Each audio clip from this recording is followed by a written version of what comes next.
I'm Don. It's late. I'm up. Hi. How are you guys tonight? I am fine. I'm uh, I'm getting ready to watch The Shining, the Stanley Kubrick interpretation of the Stephen King novel. This is more Kubrick's Shining than it is King's Shining, as most people know, but we'll talk about that as we go. Um, I'm currently in the middle of a winter storm in Wisconsin. I'm about, I don't know, 15 minutes away from a ski resort, 10 or 15 minutes away. We've been getting pummeled with snow for the last 24 hours, and I'm staying at a hotel a little bit away. So, since it's a snowstorm and it's a hotel, it just made sense to me that I had to watch The Shining.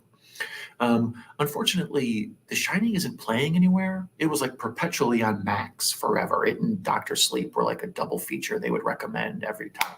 Hello, Erica. Thank you for joining me. Um, I just checked to make sure I was following you. I already am. I already subscribed to your channel. I don't know. I don't know why I'm not getting notifications for you. I think I'm gonna have to go through and binge watch a bunch of your stuff. But welcome. I appreciate you hanging out. Um, as I was saying, I'm currently staying at a hotel near a ski resort, and it's snowing. So being at a hotel while it's snowing out seems like, of course, I would have to watch The Shining. Um, Shining's always on Max along with Doctor Sleep, but for some reason they're both gone and they're not anywhere else. So I found it on Sling Free TV or Free Always TV, Free Movies Plus. There you go. So it's the Sling you don't have to pay for, but I did have to download the stupid app to my Fire Stick. But you can also find it on the desktop version in other places. So let me see here. Wow, that's exciting. The weather's been all over the place. Yes, it has. So I actually was going to check into trying to do this live stream from room 237, but the hotel I'm in only goes up to room 234. So I love a good theme night. So as I was saying, I'm going to watch this on the Sling TV Free Movies Plus. It has commercials in it, but apparently you can kind of fast forward on the screen when the commercials aren't on. So they're claiming this is going to be a 3-hour presentation, even though this is only a 2.5-hour movie. So I think I'm going to try to trim some of the fat off of that with the fast forward button, but we'll see. So Mayanne is exactly saying what I'm saying. It's not playing anywhere. Mayanne, I found it on Sling TV Plus.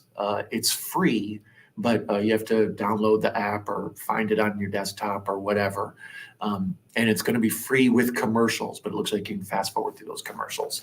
So, yeah, I was shocked that this isn't playing anywhere. To me, that's a classic example of a reason you need to have physical media in your life. Like a lot of people tried to like cut all their old DVDs and VHS and stuff out of their life, thinking they wouldn't need them anymore. And then something like this pops up, and it's like, "Ooh, I want to watch The Shining," except it isn't available anywhere unless I want to buy it again for like the 5th time. I believe I own The Shining on VHS, DVD. I think I have 2 DVDs, 2 different versions, and then I have a Blu-ray, like big version, a fancy one, and then somebody I think maybe gave me a 4K set, but it's the same one as the old original Blu-ray, I think. I don't know. But yeah, I couldn't justify buying it again, even a digital copy for another like $4 or whatever. But yeah, I found it on Sling TV Free Movies Plus. I think you can probably also find it on like shady channels. Like you might be able to find it like on Daily Motion or something like that. I try not to endorse those channels through this stream because, I don't want anybody getting a virus and blaming me. So Erica says, it's crazy how old The Shining is. You would think it would be everywhere. I know. I thought if it wasn't on Max, where it usually lives, it would for sure have to be on like Prime or Tubi or one of those. But now I couldn't find it. I mean, it might be on like Shudder or one of the channels I don't have yet, but like AMC Plus or something. But yeah, I couldn't find it anywhere. Erica agrees. Physical media, yay. Yeah, I've had this happen numerous times where a movie I take for granted, it's like, oh, it's everywhere. It's always on. You can watch that anytime. No, you can't. I ran into that with Tombstone. One night I was going to do a stream of that. I was going to do a stream of The Dead Zone, the Stephen King movie, or David Cronenberg Stephen King adaptation. And that one went away like 2 days after I planned to stream it. So yeah, I've learned now, just if one's on, get it done, crank it out. But speaking of crank it out, where's Echo? But bump. Well, anyways, I'm gonna press watch now on this, because The Shining is one of those movies we've all seen, and if this is gonna take me like 3 hours to watch, or 240 or something, that's a lot. So it's better to get it going. But I'm gonna press watch now and see where we're at. As I recall, they make me watch like a minute of commercials, but they have a weird thing where they put down like a background screen of movies that are currently playing on Sling, and then they play commercials over it. And you can't fast forward through the commercials, but you can fast forward through that what's currently on Sling thing. So all that rambling aside, how are you guys? This is a movie even though we might have a 3-hour presentation, we'll see. I could probably talk about this for 9 or 10 hours. Between the actual movie itself, the making of documentary that was shot by Kubrick's wife, I believe it's his wife, and then Room 237, which is like, I feel like an essential companion piece to this movie. Like, Mr. Chabot is here. Nice to have you. He says, I was thinking about watching Jurassic World 3, but I wasn't in the mood to see it. Yeah, those Jurassic movies are, you gotta kind of be in the right state of mind. Okay, so it's starting. I'm getting the Warner Brothers Shield. It is at the 109 mark right now where I'm at. So I'm gonna go ahead and press play and watch that. Make sure I have my captions on real quick here. Where are you at? Settings. Captions on. Okay, good. All right, we're back to normal. All right, what did I just do? Oh, the Adventures of Fire Stick. Where are you at? Full screen, yes. I love when you guys have to listen to me do technical difficulties. I'll be here, but my daughter woke up, and as usual, I don't get a break. Oh, Queen Mayanne is working her butt off being a mama. Well, don't worry, Mayanne. I like knowing that you're here. Well, it's a good security blanket for me. I appreciate it. Eric remembers when her daughter was little. What a handful. Oof, yeah. Anthony is still in the middle of writing his memoirs. Well, you're the #1 YouTuber in the world. That's a lot to encompass into memoirs. So we start off with, we see the yellow Volkswagen Bug going up the side of the hill. In a minute here, we're going to see a snowstorm. And we're going to see, I think it's a green or a red, I think it's maybe a red Volkswagen Bug that's turned over. Kubrick, or King's version in the book, it's the other car. So Kubrick intentionally shows us that this is a yellow car to make sure that we know that there is somewhat of a difference between his story and the other story right from the start. Let's see here. Man says she's exhausted. Anthony says she just shared this. Thank you, Anthony. I appreciate you sharing that, brother. I appreciate that. Man hasn't been able to open her packages. It's hard being a mom, man, especially she got 2 little ones. So one goes in one direction, one goes the other. Erica says she only had 1, and that's why I only had none. That and I have a terrible personality. No one would want to have children with me. So we see the bug going up the hill, and this is like a famous helicopter shot, tracking the bug going up. All these mountain shots. Although I did notice when I was watching this the last time, and I see it again, the helicopter shots of the overlook are kind of sloppy. Like, they're a little bumpy and shaky. They're not smooth like the modern drone. Like, it feels like someone sketchily flying a helicopter.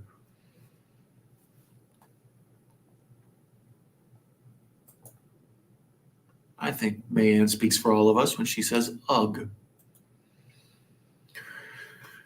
So now here's a scene that they often talk about where we see him go in to the front of the building, and we know the building is huge, and we see him go to just one little turn, and suddenly he's at the back of the building. And there's a debate of like, did Kubrick do that intentionally? Like right there, you can see there was an elevator shaft, and now there's a window where the elevator shaft was. And there's all these debates where some people say Kubrick did that intentionally to make it like this surrealistic, bizarro, kind of like M.C. Escher painting. Like the geography's all off because it's a bizarro world. And there are other people who are like, it's just an accident. Whoever set the sets up didn't do it right. They didn't think things through. So here's Mr. Ullman. Here's another famous scene that they kind of talk about. He stands up to shake Jack's hand when he comes in, and the way he stands, the positioning of his in and out box makes it look like he has sort of an erect penis. And they say that that's to show like he's happy to meet Jack Nicholson's character, Jack Torrance. I also think that's probably just a weird juxtaposition accident. People overanalyze this too much, but I do notice it every time now when he walks in. Same with Jack Torrance being in the lobby reading a Playgirl magazine. It's like, you're reading pornography in the middle of a public room? Like, I don't know. It just seems crazy. Here's the first appearance of Tony. Hello, everybody. What a weird ass character. Like, just, it's Danny Torrance's psychic friend, and because of that, he lives in the back of his throat, and then he speaks through his finger. How much cocaine was Stephen King on when he wrote that?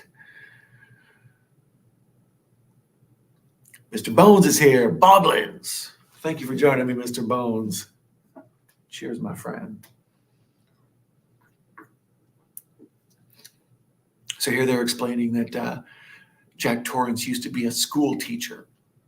The reason King has a problem with this movie, and the reason I kind of, think it's way different from the King novel, is specifically because of the way Jack Nicholson performs this role.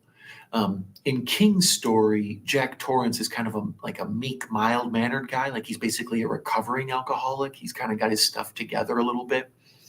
But the hotel eventually drives him to drink, and that eventually drives him insane, and then the murders happen and stuff, right? As we're here, we see right from the beginning, Jack Nicholson's kind of not right. He's Jack Nicholson. He's never right. But he sort of plays it as cuckoo from the beginning. And there's no real character arc, there's a minor character arc when he falls off the wagon and starts talking to Lloyd and all that, but we'll get to that 3 hours from now. Mr. Bones wants to know if I've seen Dr. Sleep. I have. I'm a big fan of Dr. Sleep. I watched both versions. There's a regular theatrical cut, and then there's a director's cut that's cut together like a novel, and they tell it in chapters. And normally I don't advocate for the director's cut. I think it's just a bunch of extra deleted scenes cut in to make a new DVD. But on the Dr. Sleep director's cut, for sure, see that. Like, that's the way better version to see. Dr. Sleep kind of blows my mind because King hates the Kubrick version, yet he wrote his sequel to the Kubrick version, not to his version. That's wild. Like, that's some multiverse crap right there. Erica says Dr. Sleep was good. I didn't expect to like it because I'm not the biggest Shining fan. Yeah, I didn't think it was going to be good either. Anytime somebody else is playing, whatever, like Ewan McGregor is playing grown-up Danny Torrance and stuff, I just feel like that's a weird, a weird person to grow into. But he does a great job. And I like the whole thing with him being an alcoholic and like going to AA meetings and like all that's good character building. I'm in the middle of a commercial for Dave and Buster's. Okay, and then here's the screen of stuff that's going to be on. Let's see if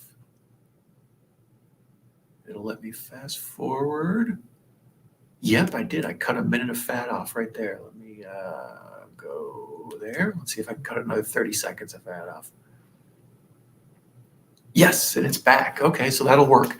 In this Sling presentation, when the commercials are on, I can't fast forward, but when the background screen is, I can. So even though they're claiming I'm going to be here for 3 hours, we're going to get out here earlier, by God. Note taken. I don't know what version I watched. The shorter version is the theatrical. I don't know, 2 hours, hour and 45, something like that. The director's cut, you'll notice, because it's, like I say, it's in chapters. It'll tell you like chapter 1 and then whatever the title is. So it's differently paced. Instead of a 3-act structure, it's like suddenly a 10-act structure or something.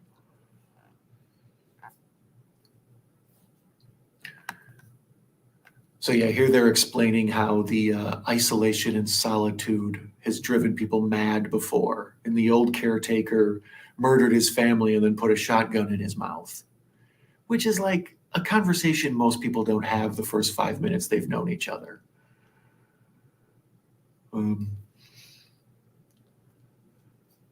Yeah, there's a lot going on in Mr. Ullman's office. You can see like he's got an American flag on the table. A lot of people say that's a reference to like this whole movie is like a colonialism movie. Like the reason the hotel is haunted is because it's on Indian burial ground, you know, the old poltergeist thing. Although this was technically before poltergeist.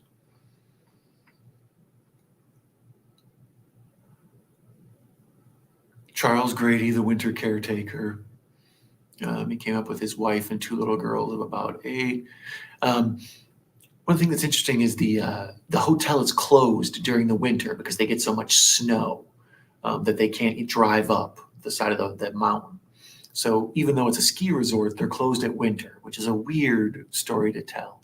But the scene where Jack Nicholson is at the end and you see the black and white picture and the pullout, that's at the 4th of July ball because it's the summer when the hotel is operating.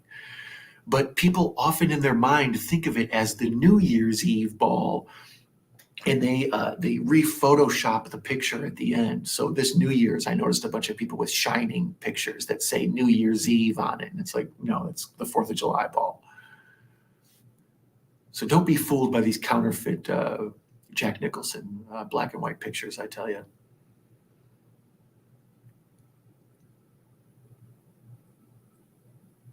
I feel bad that this movie has kind of been reduced to just the meme of Jack Nicholson frozen in the snow at the end. You know, like the Kubrick's brilliance in this is often overlooked. But this is a weird movie because Kubrick is kind of bored genius at this point in his career. He's already done a lot of like big groundbreaking things with like 2001 and a bunch of other stuff, you know, Clockwork Orange, whatever. So by the time he gets to this, he's now, you know, he's kind of bored with making movies. He considers himself a genius. He feels like he has nothing to prove, even though his catalog of films isn't really that huge. You know, Barry Lyndon and some of these other things. But I feel like he wanted to tell his own story, and he just sort of built his story off of King's framework. And I think that's where him and King got into their dispute. Don't be fooled by the rocks that he's got. He's just jacked from a block. There's another scene that the people in 237 talk about where Danny's having his first shining moment. And we can see that Dopey is on the wall of his door. And then later on, when we see that same door, the Dopey sticker is gone. And they say that that's like subliminal messaging. Like we're supposed to learn that Danny is stupid right now in the movie. But as he grows and his brain grows, then the Dopey sticker goes away because now he's enlightened. Once again, probably just a continuity error. But never can tell.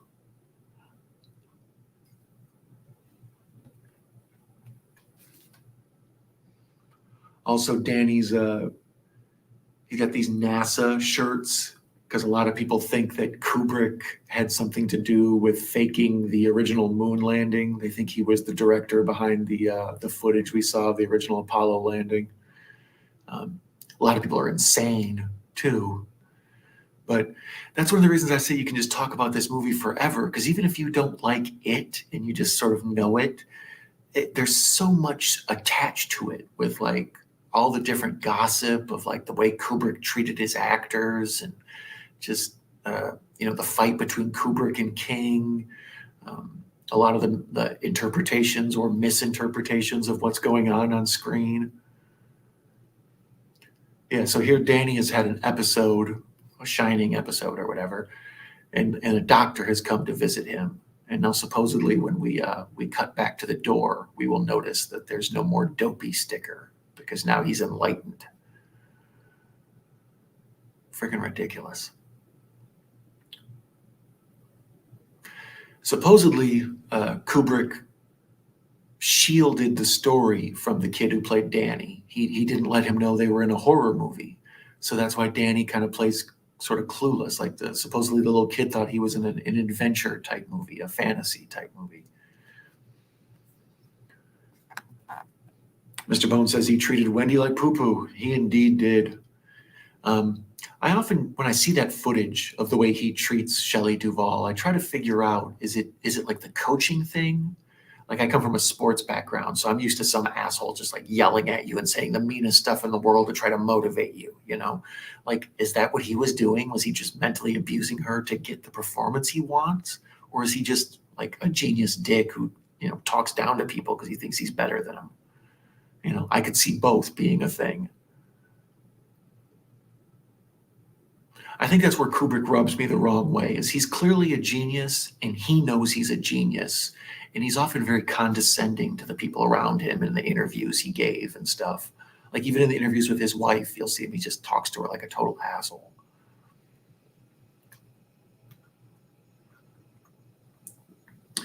I'd like to take this opportunity to say hello to the people in the podcast audience.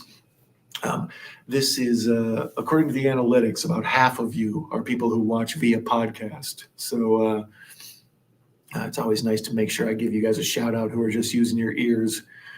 Mr. Bones says that he damaged her, and so she hasn't acted in years till recently. Yeah, I saw she's been more out and about in public. She's more... I see her like doing interviews, and she's got a new movie coming out with Dee Wallace and who I already forgot the other person that's in it. But yeah, she's apparently starting to act again, so that's cool. We've hit another commercial. Yeah, but it won't let me fast forward while the commercials are on. Oh, Edward Furlong. Bones says it's with Eddie Furlong, so I'm going to go ahead and I'm going to agree with Bones. If Bones is going out on the Furlong limb, I'll go with him. Let's go. Let's see. Okay, the fast forward worked, so we're almost back. Yeah, I don't know how many commercials this version is going to have. Bones says he loves E-Fur. Yeah, I haven't messed with him in a minute. What was the last movie I saw? He was playing some sort of like cult leader, or somebody thought was like the Messiah or something. It was some sort of like apocalypse movie, But other than that, yeah, I don't know. I mainly know him from T2 and Pet Sematary 2. And we're back. All right, good. So here we see the doctor and Wendy discussing what the hell's wrong with Danny. There's a lot of Disney imagery in this, which is strange. Like Goofy is there, and like I say, Dopey, and yeah, the Dopey sticker is gone now. Oh, no, wait, there's the Dopey sticker right there. That lady from 237 is totally lying. I could see the Dopey sticker. Echo Zero's here. Yeah. Thank you for joining us, sir. Mrs. Torrance, I don't think you have anything to worry about. I like how we see their apartment wherever they're living before they move to the overlook, and they just have books everywhere. Like their house is just like drowning in books. Every coffee table there's like 20 books right there, and then we see on the windowsill there's just books, books, books, books, books.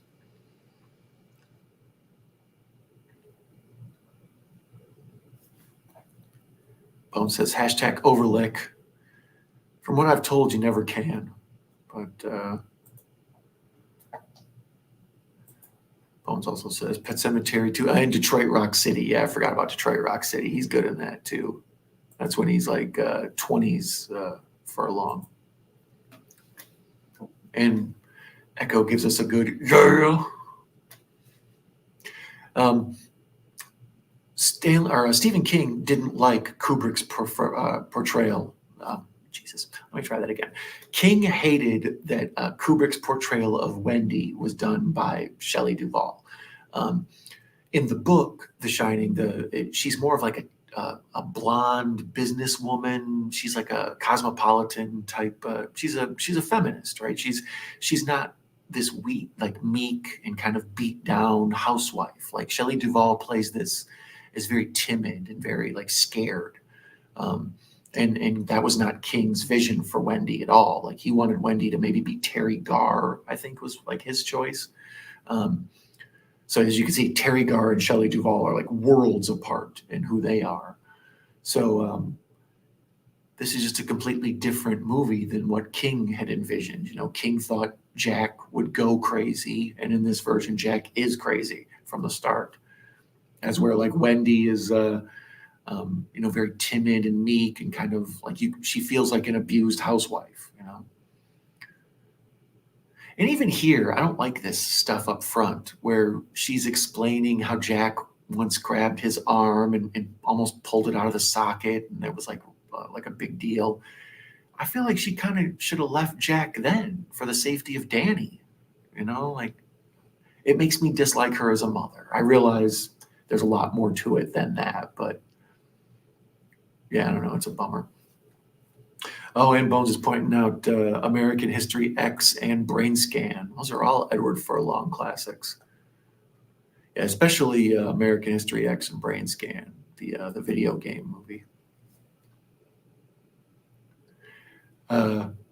Here's the scene where Wendy's explaining to the psychiatrist or whatever, the social worker, doctor lady, how Danny was hurt. And the amazing thing on this shot is just always the long ash on the end of her cigarette. Like you just watch it grow the entire time. So now we see Jack got the job, and we're once again the long tracking shot. And we've already seen basically this the first time they went up the hill. I'm not really sure you need this. I think you could have kind of cut around to them just going up the first time, but they wanted to include that backstory scene where she explains how Jack's, been a problem in the past. Here's the classic line where they talk about the Donner Party, and the little kid's like, "Oh, I've learned about cannibalism. I saw it on TV." This is a processed shot. Looks like rear projection. Basically, you set up a movie screen out, and then you put a car set inside, and it just looks like stuff is moving in the background, even though it's just a movie screen.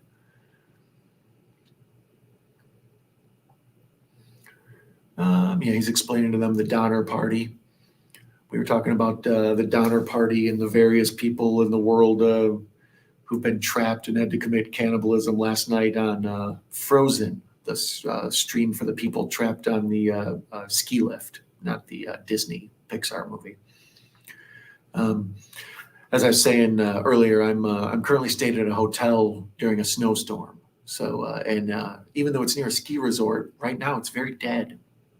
There's very few residents here, so it's very apropos. Last night we watched Frozen because, like I said, it's a snowstorm during a ski resort. So I'm basically just playing all the hits. So here's a wide shot of the overlook. As I believe the overlook is like 2 or 3 different hotels. The one that the big shots, that wide shot there, That one is an actual hotel, I believe, in Colorado that people go to and visit because they consider that the Overlook. Yeah, here's where Jack is sitting in the lobby reading a Playgirl. All right. Bone says Cruel World 2005 with E. Fur and Jamie Presley was decent. I never saw that one. Cruel World 2005. That's a new one to me. Reeling from his dismal from a reality show, a deranged runner-up holds a group of co-eds hostage on the set of his own fictitious shows where losers suffer a deadly fate. Yeah, I'm totally unaware of that film. Cruel World, 2005. All right, I'll make a note of that one. Thank you, Mr. Bones. You bring in the heat tonight. I like it. And now here we see the Colorado Lounge.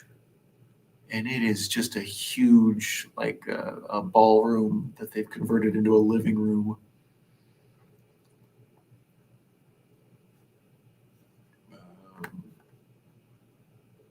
On the Edward Furlong report, he was also in the Night of the Demons remake. I never saw the Night of the Demons remake, which is weird. I love the original. You would have think I would have seen it. I like, what's her name? Shannon Elizabeth. I think she's in it. Another damn commercial? Ugh, this one's for Tide. This is brutal. Come on, guys. This is, once again, another reminder of why we love physical media. The Blu-ray of this or the DVD or the VHS, any would not have this. Any of those versions come also with the making of, and that making of is kind of an essential piece to watch in conjunction with this movie, I feel like. Because you have to understand all that goes with it. There's just so much beyond the movie itself. Bone says the Night of the Demons remake is a decent horror movie, but it doesn't hold a candle to the OG. Yeah, the OG, it feels like an Americanized version of one of those Italian demons movies. It almost feels almost like a cousin to the Evil Dead movies too. But yeah, it takes place on Halloween and all that. I mean, just the original Night of the Demons has so much going on. It's hard not to love that. Okay, let's see if it'll let me fast forward here for a bit. Get back to... Okay, gotta wait for a commercial. Damn it, this is a Papa John's commercial. Oh, and the lady in the Papa John's commercial is covered in pizza tattoos. She seems fun. Not just one pizza tattoo, multiple pizza tattoos. Like pizza is her jam. I don't know. I think if I met a lady with a bunch of flash tattoos of pizzas all over her, I'd be strangely attracted. But you smell like marinara. So now here he's explaining the history of back in the day when the Overlook was a great hotel. I feel like a lot of this is just sort of like intentionally taking its time and going slow because it wants the slow burn buildup of Jack going crazy and all that goes along with Jack going crazy. Like if you just jump right into Jack being crazy, it's not as fun. There's the classic 1980s game room. Like sometimes when I'm bouncing around to these hotels I've been staying in, I'll find like an old one and it'll say, we have a game room. And their idea of a game room is like a snooker table. It's like, what the fuck is a snooker table? So he's playing darts by a pool table. There's an old school cigarette machine and an old school phone booth, just in case Superman needs to change real quick.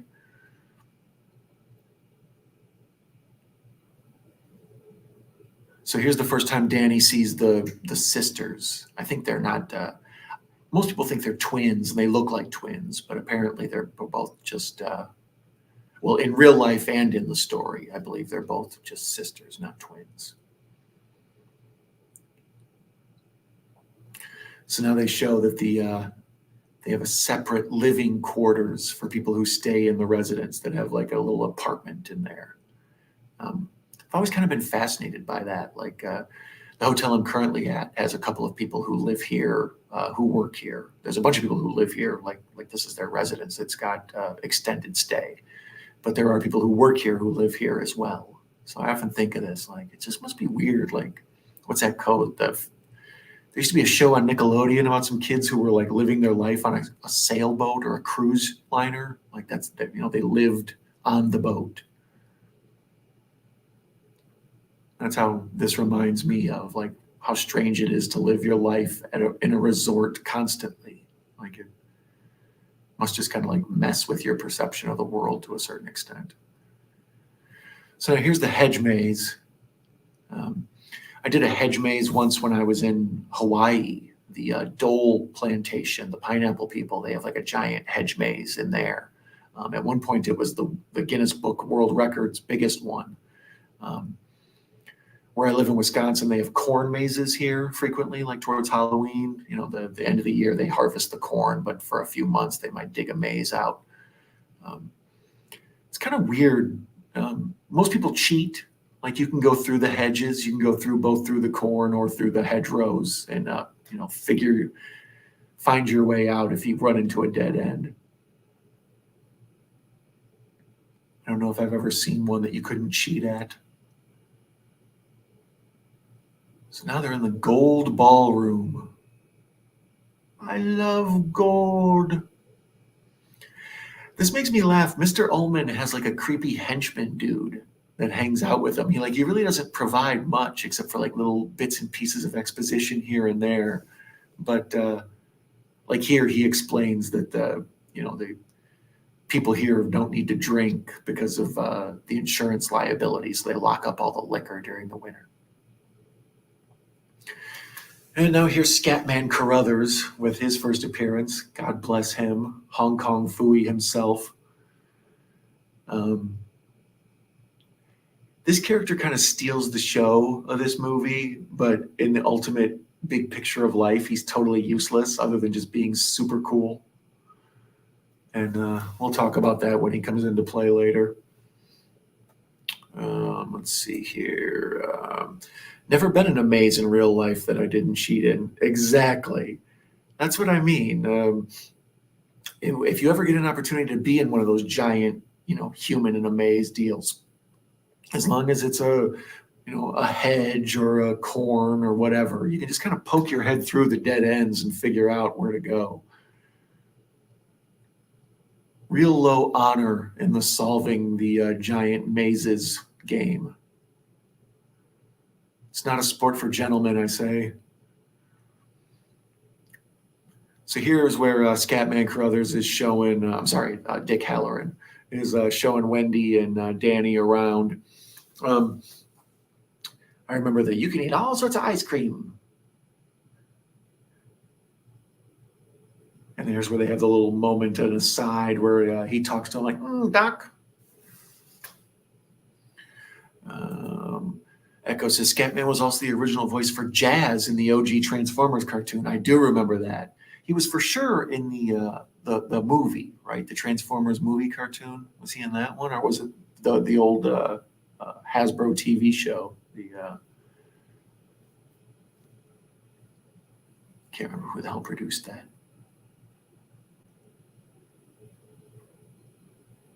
This is kind of a sweet deal, though. Like, go live in a giant hotel, all expenses paid, basically. Like, all the food you can eat, and like all you have to do is just make sure you're rotating the heat to the different parts of the hotel and the boiler room and all that. I guess that's the point of the movie, is you get lured into the idea of a nice place to crash for 4 or 5 months, and then you end up going insane and murdering your family. It's a bad trade-off in the big picture of life, I guess. If you're watching this on the replay, be sure to put in the comments what your favorite Scatman Carruthers role is. I'm saying it has to be this, but Hong Kong Phooey is pretty awesome. So here we go into the pantry. This is another scene from Room 237 where people talk about like how this is clearly set up by Kubrick to send messages. And in my opinion, it's just basically they're turning all the labels out because all the labels out looks better than like disjarred, visual dissonance, or like, I guess back then they didn't have the nutritional labels on the back, but you kind of need all the names and everything to be lined up like they are at the grocery store. Everybody turns the labels out at the grocery store, so it's a more visually appealing look. So I don't think that that's any sort of hidden message. I think that's another one of those things people just sort of make up. And another damn commercial. Oh my God. Sling TV, you need to be ashamed. I had Sling once before, oh God, probably last spring maybe. I watched the NBA playoffs. I needed both TNT and ESPN to see the playoffs. So you can get Sling TV for like $40 a month to see it. And I wasn't a fan. It froze a lot. There's a whole complicated system where if a channel was a blue dot, you could watch it on 3 devices. But if a channel was an orange dot, you could only watch it on 1 device.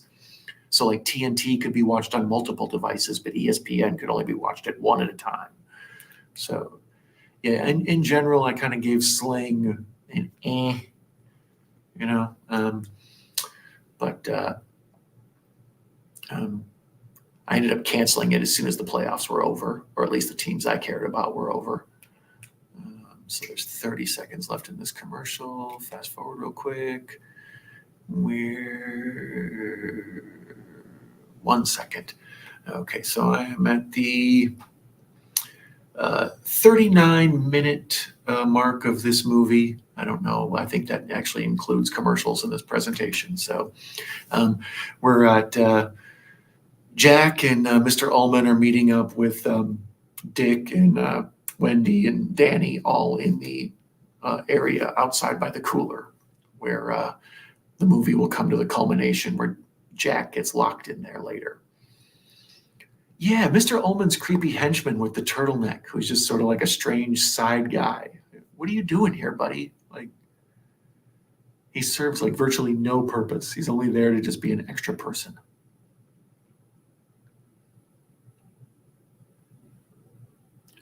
Ah, the late 70s, when you could just turn your child over to a stranger and let him go eat ice cream. Here, stranger, have my child. Go feed him sweets.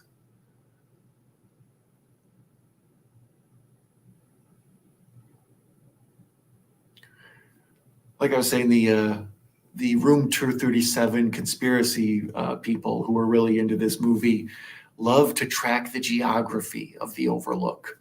In my opinion, the geography of the Overlook is just supposed to be big and overwhelming and confusing.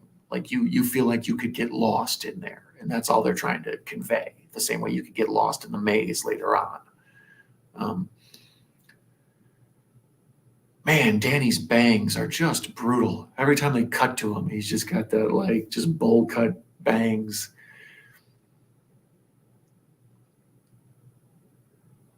So here's where Dick Halloran is explaining to Danny about The Shining. I said earlier that Dick doesn't really serve any purpose. You go ahead and clip that sentence. Dick doesn't serve any purpose. Hey, let's see here.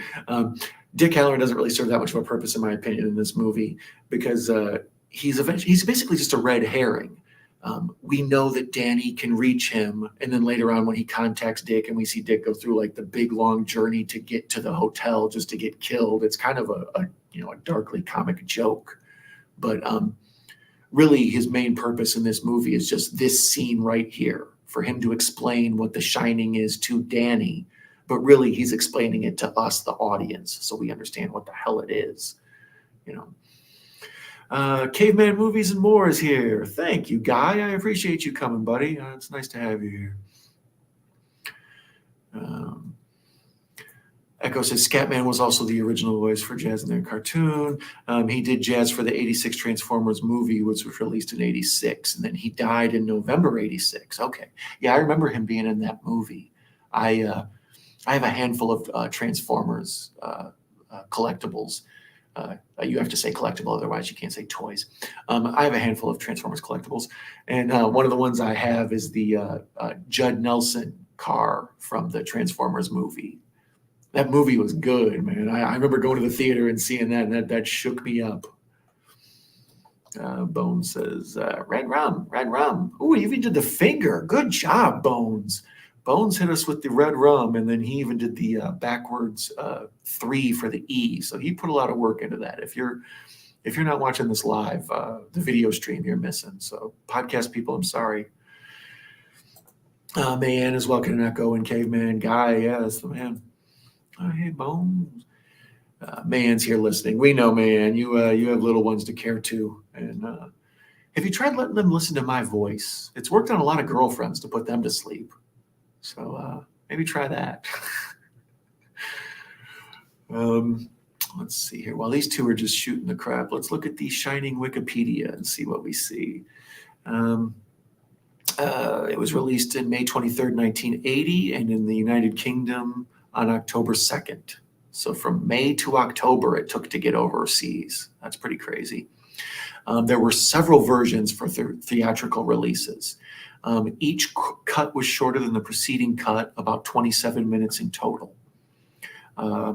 Speaking of that, this is one of the movies I find super fascinating. Kubrick shot this in 4:3. When you shoot a movie, you shoot like right now I'm in widescreen. Normally you would shoot in like a rectangle and you would put mats over the top and the bottom, letterboxes. So you can either shoot in a widescreen or you can shoot in the big 4:3 open mat format and then put the mats in later. This is all technical jargon. But the reason Kubrick did that is because he basically oversaw his own transfer to television.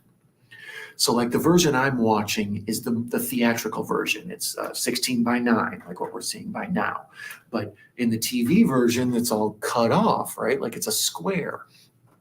So Kubrick shot this in the original square with a bunch of headroom. That's usually the tip-off that something's been shot open matte. So he shot the movie basically for television in a square format, and then you go through later and figure out where you want your rectangle to be for your theatrical presentation. So Kubrick knew more people would watch this on a TV than would ever see it in a theater. He did that with a lot of his movies. That's actually how we got the Justice League Zack Snyder cut. Is it was originally shot in a giant 4:3 IMAX, huge square, but then later they changed it into a rectangle. Okay, there's enough geometry talk for you. But I find all that fascinating, like the aspect ratios, difference between squares and rectangles and what kind of imagery. I mean, if you've ever used Instagram, you know, sometimes I make a square and it looks one way, but other times I like the big landscape. You know, it's all just directorial choices. So now here's Wendy. Let's see here. Echo says, Hot Rodimus Prime. Yeah, for sure. You can only call them toys. I have a few of the newer ones. I call them toys. Well, some of them, after a while, they do become collectibles, just like a classic car or something. You know, after 15 years, it goes from being like something a child would have to something that's like a collectible, you know, antiquity. Man's laughing. Let's see here. Did you say October 2nd? Yes. And here's Karen. Hello, Karen. Thank you. She is saying hello to Don in chat. From Ocean Chicks Films. Karen is an awesome person to have on the channel. She's a friend of the Night Owls. And we get hit with a damn commercial. Good timing, Karen. Thank you for showing up while I have to navigate this commercial. But I think we're getting ready to get a moment where I can fast forward. Nope, still got to watch it. Cinephile Sanity, Sean, hello, welcome. So now we're getting all sorts of the usual suspects that are popping in now. Sean's been here. We've had Mr. Chabot drop by. We've got Caveman Movies and More, Ocean Chicks Films, Echo. Now people are saying hello to each other. That's sweet. I like when my friends get along. Yeah, Sean, welcome. Yeah, we're watching The Shining. I'm snowed in a hotel, so I'm nothing if not on the nose with my choices of what I'm going to watch. So I'm waiting for this ZocDoc commercial to wrap up. So I can fast forward real quick. See if did that work. Oh, one more commercial for the general. Does anybody watching or in the chat have the general car insurance? I don't think I've ever known anybody who actually has it. Like, I've seen it my whole life. I just don't think I know anybody who's actually gotten it.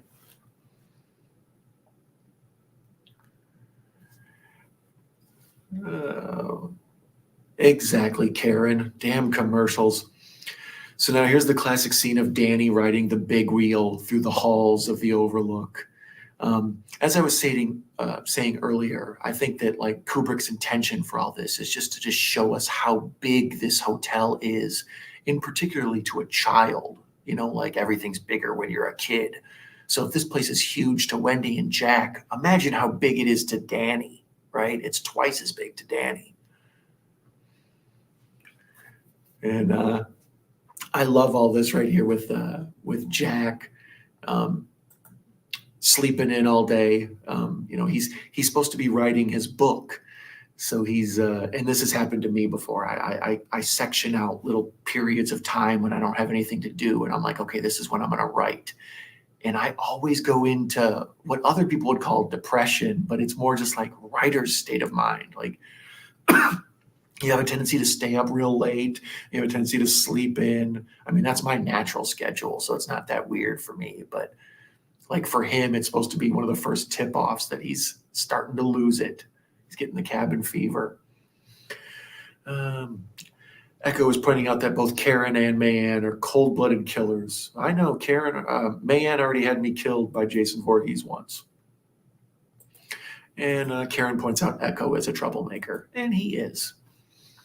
Thank you for joining us, Karen. We like having you here. It's You're always a welcome part of the Night Owl community. Karen and I are due to plan to watch a movie together.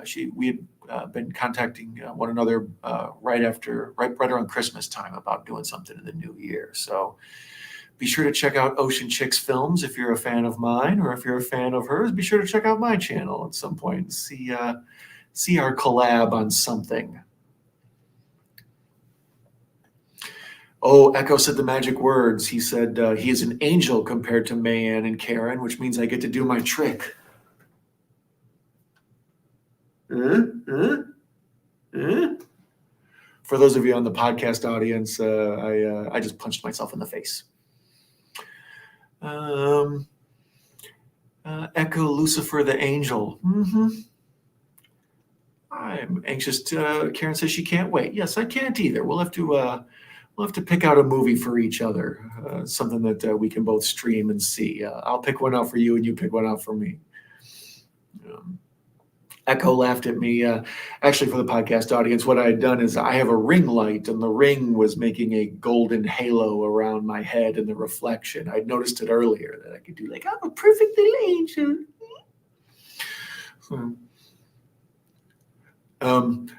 Here's the scene where Jack is throwing the tennis ball against the wall. And not this hotel, but a previous hotel I was at before the snowstorm hit. There was a kid doing that in one of the stairwells. And at that same hotel, there were two little girls holding hands in the hallway at one point. They were like slightly different ages, but I kept calling that hotel the Overlook. I was like, Jesus. So now Wendy and Danny are going to run through the maze. And this is a dual scene. I would say this works to show that their bond as a mother and a son, and show that she's good with him as where Jack isn't good with him. But we also kind of get a tip off to the maze and how hard it is to navigate. So we understand it later when it pops up. Man says, my halo is as fake as Echo's angel wings. No, I'm a sweet little angel.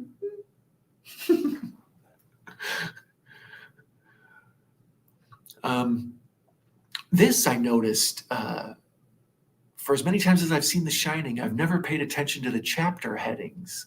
Like I've noticed the months, but like earlier when they said the interview and stuff, it had never really occurred to me that this was set up like a book. How I was saying Dr. Sleep is, or the Dr. Sleep director's cut is, how it's cut into chapters instead of the traditional 3-act structure. So now we see, this is kind of just a cool shot to illustrate the maze. I don't know why you would have a miniature version of the maze in the hotel. I mean, it's kind of cool, but it really just works for this one shot where we can see Danny and Wendy in it, in the middle. Echo is asking Mayanne when she's going to watch The Amazing Bulk. Oh man, I don't know if any of you out there have ever seen The Amazing Bulk. It's one of the worst movies I've ever seen. It's arguably a 1-star movie. It might be a half a star even. It's a terrible CGI. It can be made by a computer. I have no idea how it ever got distribution. And it is Echo Cero's favorite film of all time. Don, your choice of movies are going to have to be approved by me first, because I didn't like watching along. Well, how did you like Frozen last night? I know you were going to catch up with the end of it. Mayanne, one of the beautiful things about Mayanne is those of us in the horror community are often turning her on to stuff that she never caught earlier. She knows all the classics, but some of the second tier ones we often turn her on to. So she's a wonderful guinea pig for these movies. And she was unfamiliar with last night's selection, Frozen, the dying on a ski lift movie. Mayanne enjoyed it a lot. Cheers, Mayanne. Good for you. Yeah, I enjoyed it. It's fun, especially this time of year. This movie, along with Frozen, are two of my favorite snowed-in movies. There's a movie for basically anything going on in your life. Like there's a movie for any occasion. So for any holiday you got going on or any situation in your life, So where I live, it gets winter. Like we haven't had any winter this year in Wisconsin. It's been like 50 degrees and no snow. But now we're hitting winter. It's Game of Thrones shit. Winter is coming, whether you like it or not. So I better grow a beard and make sure that I have my car has had a tune up and all of that. So when winter comes in Wisconsin, I have these snowed in movies, my favorite, just trapped inside snow movies. The Shining is obviously an all-time classic.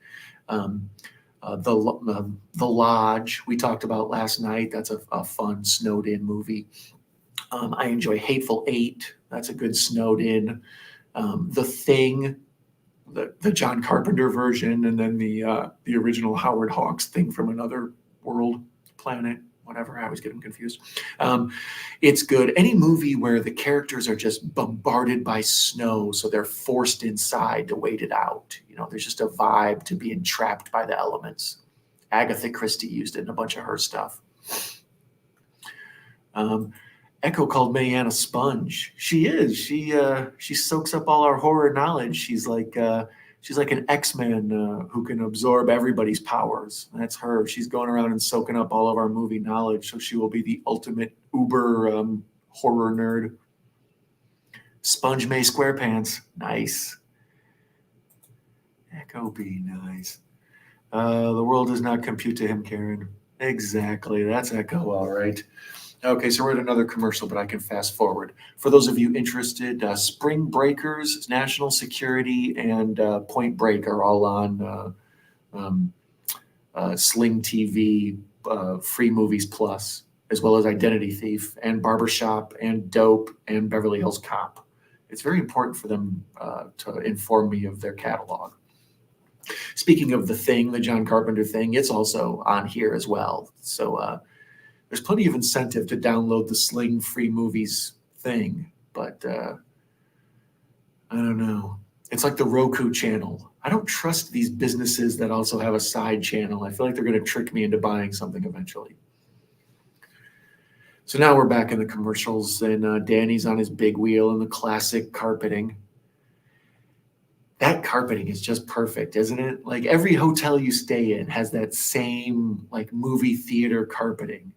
Like people can spill on it, or their muddy shoes can make stains on it, but it still just retains that geometric shape always. Let's see. Next Echo side should do a watch along something insane. Is it everything you watch insane, Echo? Thank you to the 7 people watching currently with us. Be sure to hit like and subscribe. Well, really just like. Subscribe is up to you. I'm an acquired taste. I wouldn't want to make a long-term commitment to me either. But I do recommend following all my friends in the chat, those who have popped in for just a short bit and who are with us now. We've seen Cinephile Sanity, previously Sean Blue Digital. He's a fan and a friend of the channel. Mayanne, Queen Mayanne, the horror YouTuber of the month for November, but the forever queen in our heart. Here's Jack typing his manifesto. All work and no play makes Jack a dull boy. Mayanne says, I'm not the only one who thinks that Echo is a crazy person. Echo says he's been working on the next retro episode and he hasn't had time to do reviews. Only need to do one to do an upload. Yeah. Here Wendy goes and talks to Jack. If you've ever been a writer or you've tried to write things and you have that, like, leave me alone so I can write thing, which is in a bunch of Stephen King stories. Like Stephen King wants that in all his movies because that's part of his life experience that he understands. But I've been in this place before when I've tried to write extended things. Like I wrote a screenplay one time and I wrote a bunch of treatments for things. And like right now I'm currently working on a spooky story project and I have to spend a lot of time alone just writing. So you feel Jack's pain of how this stuff just gets to you, sitting alone, trying to pour out your thoughts and your brain is just like, I got nothing, bro. And when you're trying to write and someone's like, hey, can I read what you're working on? Or how's it going? It's so easy to be like, I hate you, go away. And you don't, because whoever would be nice enough to ask to read what you're writing is someone who cares about you and is taking an interest in what you're doing. But instead it's just like, leave me alone. And we see Jack just losing his damn mind here. Echo says he needs a better name than retro for the new series. How about something involving the word nostalgia? That is a search engine optimization word. Like people Google nostalgia.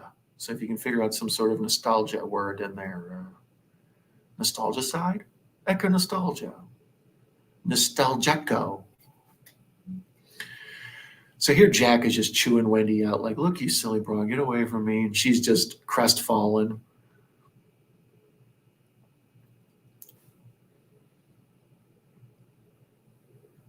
Colorado room is huge. I don't know why you would sit in there to write. You need a smaller room than that. You need less to look at, less distractions.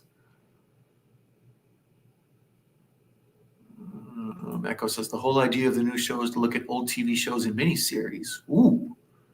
Well, if you ever need somebody to come on and watch V with you, I'm here.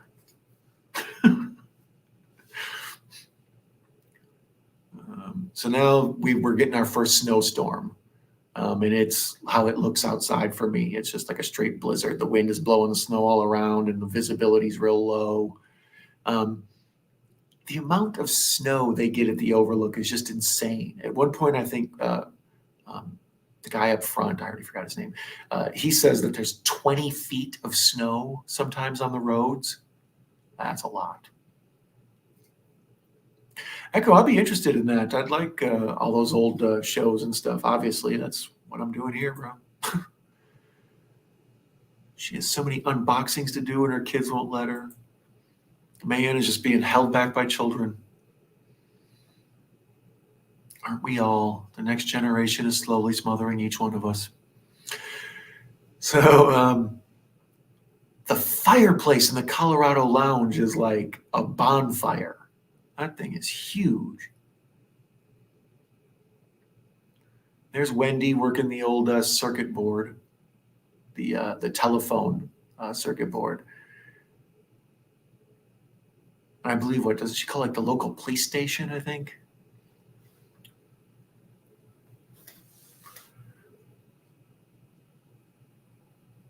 And now there's Wendy wearing a bunch of Native American stuff. Like I say, the a lot of the thought is that Kubrick's thinking was basically the same as like Spielberg's thinking when he made Poltergeist, that this is, the ghosts are basically there because of the Native Americans that were run off the land by the white people. So now we see Wendy in like a big over-exaggerated Native American coat, and there's all these shots of like Native American rugs and loom work and stuff. So, yeah, here's where she gets a hold of the police station. I knew there was some part like that. Echo says the packet I sent you says it should be to Mayan, but this Thursday, but I'm shocked if the weather delays it. Echo says so Echo had sent Mayan a present. Ooh, and she's excited about it. I don't blame you. I have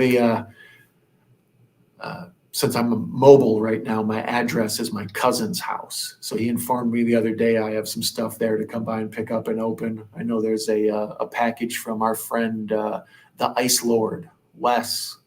Had sent me a Blu-ray that I have to open for y'all. Shout out to the Ice Lord. He's good people.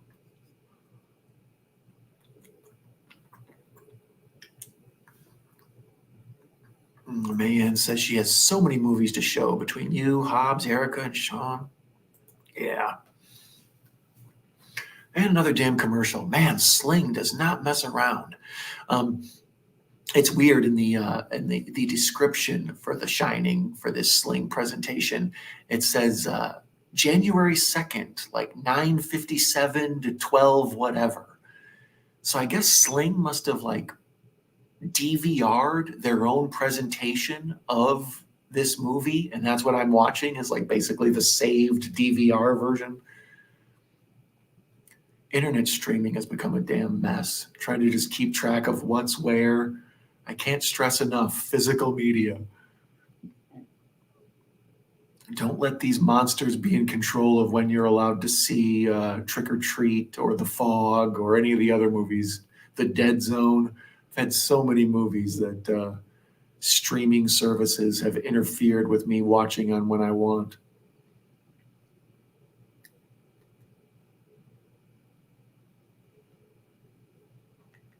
Mm-hmm. Echo says that Mayan won a trivia contest to get a copy of the first 3 Killjoy movies, and I threw some extras in. Hey, I remember when you were watching those. I was enjoying those streams.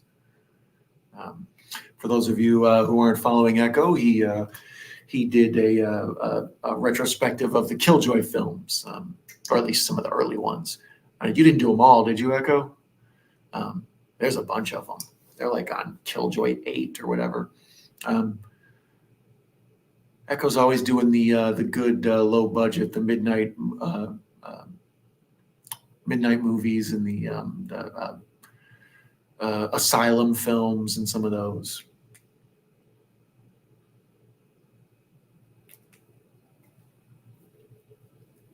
Okay, so there we go. Fast forward. Yeah, that's weird how they let you fast forward through some of these breaks, but not all of them. And 1. And we're back to Wendy in the main dude's office, and she's using the shorthand radio, ham radio, I think it's called, the CB basically. Echo said he did all 5 of. Isn't there more than 5? I thought there was a ton, but I don't know. I remember watching like 1 through 4, and then after a while I was like, all right. Because isn't there like a Killjoys Psycho Circus and some of them other ones? I don't remember. Echo's next review is also a clown movie. Which clown movie are you doing? I went on a rampage of watching a bunch of clown movies. I watched like 50 of them one time for a YouTube video I never made. So I have all this clown movie knowledge that just is built up in my brain. No, it's Dark Jim. Good morning, Night Owls. Hello, Mr. Cracky the Clown. Come play with us, Danny. So here's the famous scene where he turns the hallway, and there they are just holding hands. And then they do the cutaways to the bloody axe-murdered girls with the viscous all over the walls.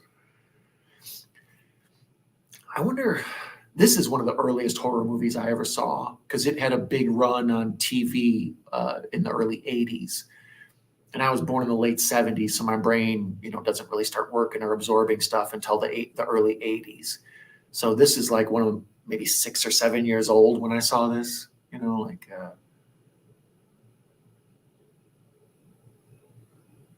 yeah, Danny's whole tripping out at the girls thing is classic. The haunting thing to me is Kubrick's choice of, I guess, sound stingers. It's not quite a score, but he often plays like that. Like that. I don't know how to describe it. I'm sure that'll get clipped and put out. Oh, I didn't mean clown. I meant clown. Oh, is it a killer clowns from outer space, or what is it? Yes. Good morning, Jim. Everybody in the chat is happy to see Jim. He's a channel favorite. Actually, earlier I suggested you call in sick to work for being attacked by a kaiju zombie mother.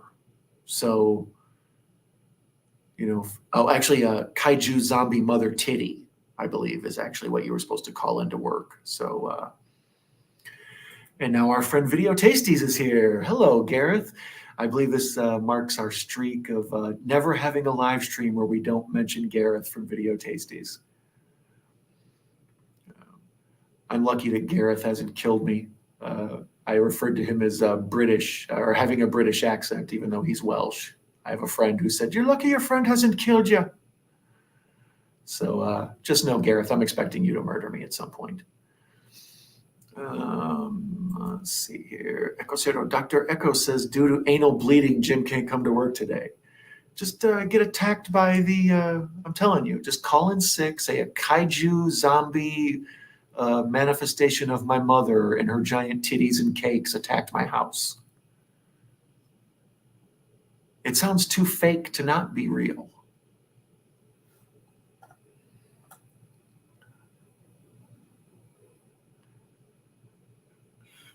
I thought he was British.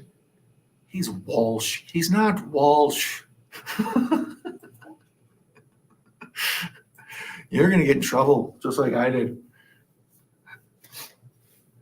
That's okay. Gareth got me back. He used an Instagram filter to put the Uncle Sam head on me, so I look like Apollo Creed in Rocky IV.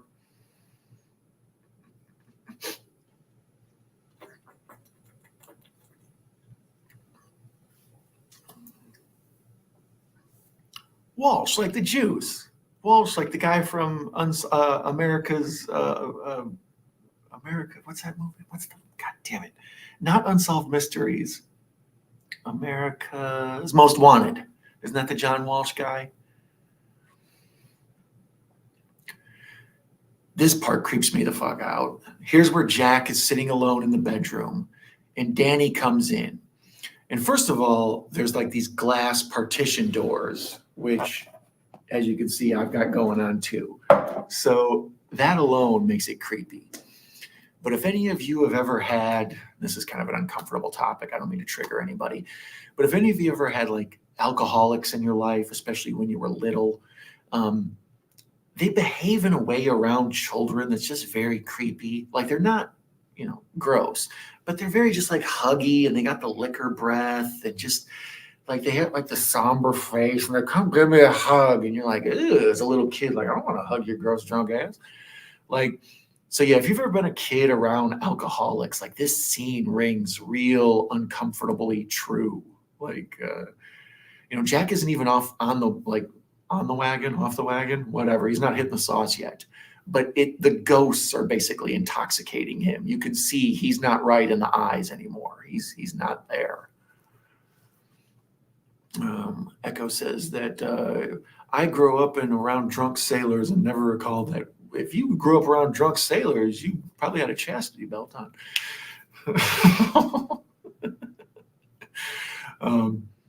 Yeah, no, drunk people. I always remember mine. Like, come give me a hug. It's like, do I have to, you weird drunk ass? Luckily, my parents both, they quit their partying ways by a relatively early age, like both before they were in their 30s. But my relatives, extended family and stuff, like grandparents and things, like I've seen all them, drink a little too much Crown and want to like just I love my grandfather, you know, but never too rough or whatever. Just always just sort of. There's a reason some of us don't like getting too drunk. And as I start talking about how drunks behave, 3 people disappeared. See what I mean? You got to be careful with the triggering. But May is explaining how Wales, the country, works. Echo says, Crown is good, but he's a black velvet guy. I've never been a hard liquor dude. I had a thing with rum and cokes for a while, but even then, like just tequila, all of it's too rough for me. I've generally been 2 or 3 beers, and that's all I need. Enough to be giggly and fun, but when you get to slurring or the room starts spinning too much, or you just oof, it's not my cup of tea. So once again, a commercial that I can fast forward through, I think. And no, it's a commercial for No More Tears. Did you guys know that TheraTears has electrolytes in it? Which doesn't make any sense because who would put salt in their eyes? Let's see here. Mayan says she needs a babysitter. So Echo, if you want to help babysit, you free?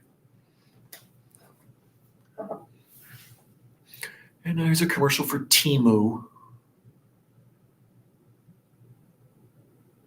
Wow, Rob Lowe and Wanda Sykes in a commercial together. Good for you, kids. And get on with it. We're trying to watch The Shining. Yeah, I understand that Amazon Prime is supposed to have commercials starting at the end of the month. And I know that like Netflix has a commercial tier and Max has a commercial tier. So I think we're all just going to basically end up back where we were with this commercials business. I don't think there's any way to escape it.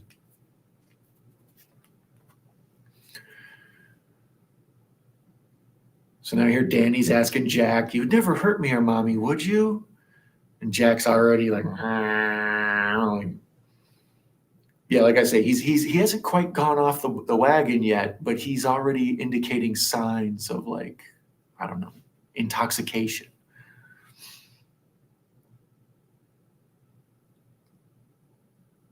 Let's see here. Man says her kid is wide awake, and it is 2:02 Central Time. So that means it's 3:02 your time. Oof, that's shorty going to be up for a while.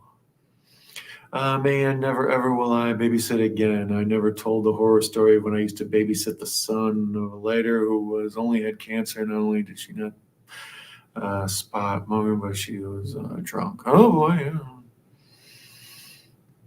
yeah.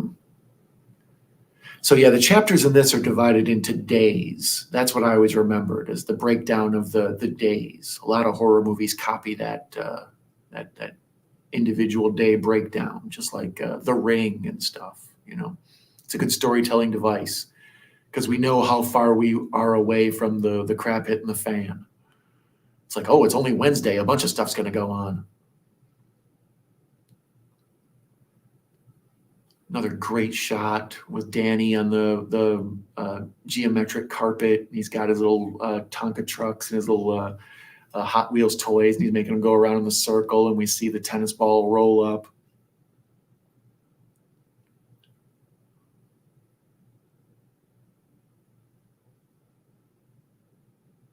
I never understood what was going on in the 70s with the patterns.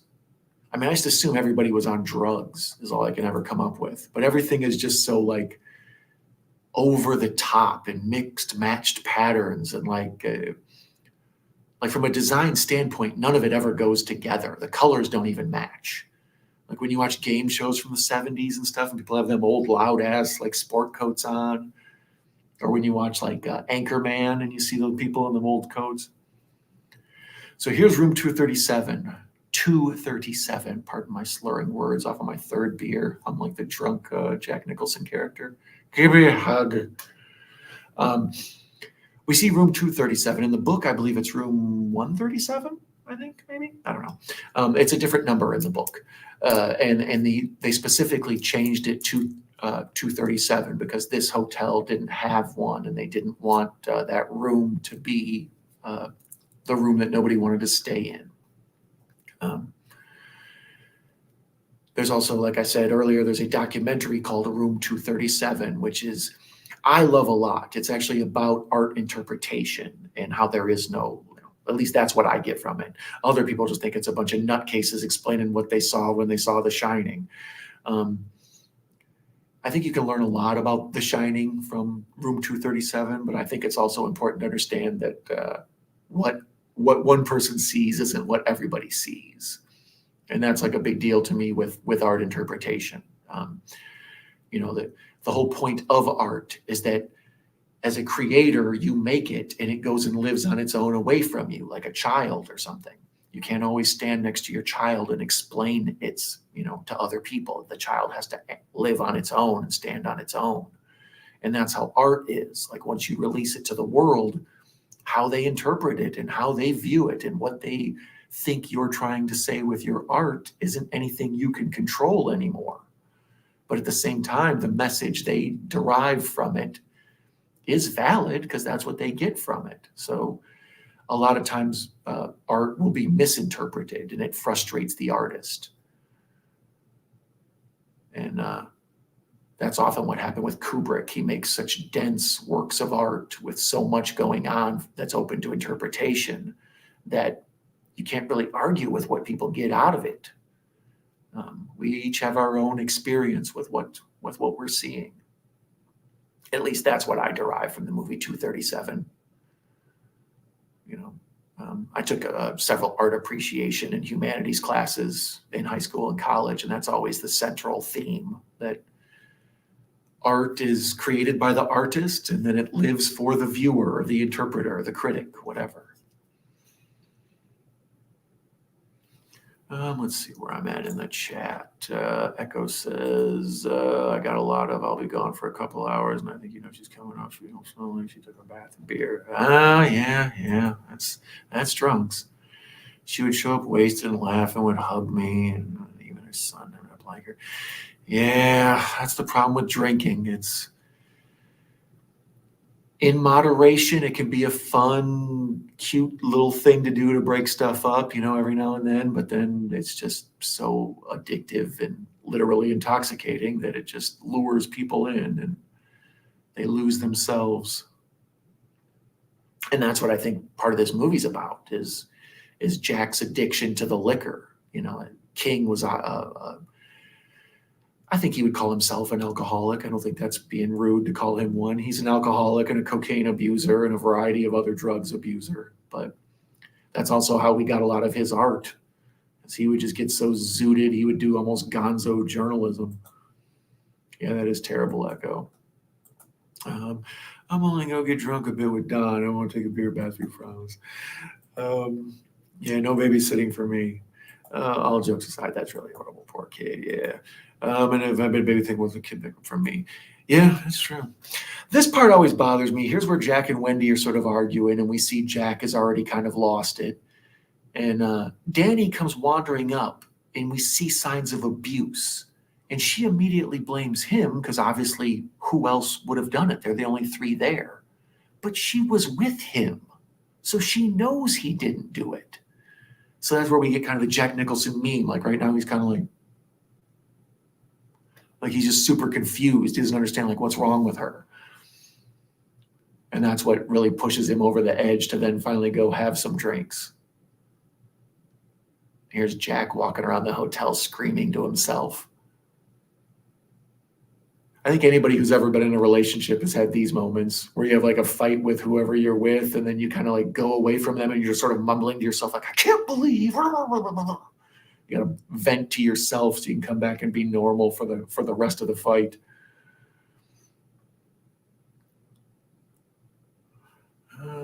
Let's see here. Man says, my baby's being a bad baby and she won't get any worse. Is it your little one, man? Your littlest one? Both your kids are so cute.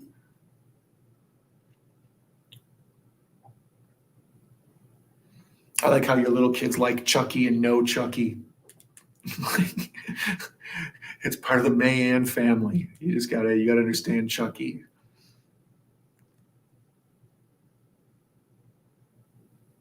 And here's a commercial for catnip, something to do with cats. The Inaba Churu Bar, original wet cat treat. Make your own dirty jokes at home. Man says, yeah, the little terror, the big one is sleeping. They love Chucky. I bet they do. I saw them at Christmas when they were looking at your Chucky doll, and like you could tell they weren't afraid. Like they understand Chucky. They have they understand it's a character. That's why it's so funny. It's cute that they're that smart already. Teaching them young, man. I like it. All right, so there's a commercial for the local Subaru place. I believe that's where my mom got her car from.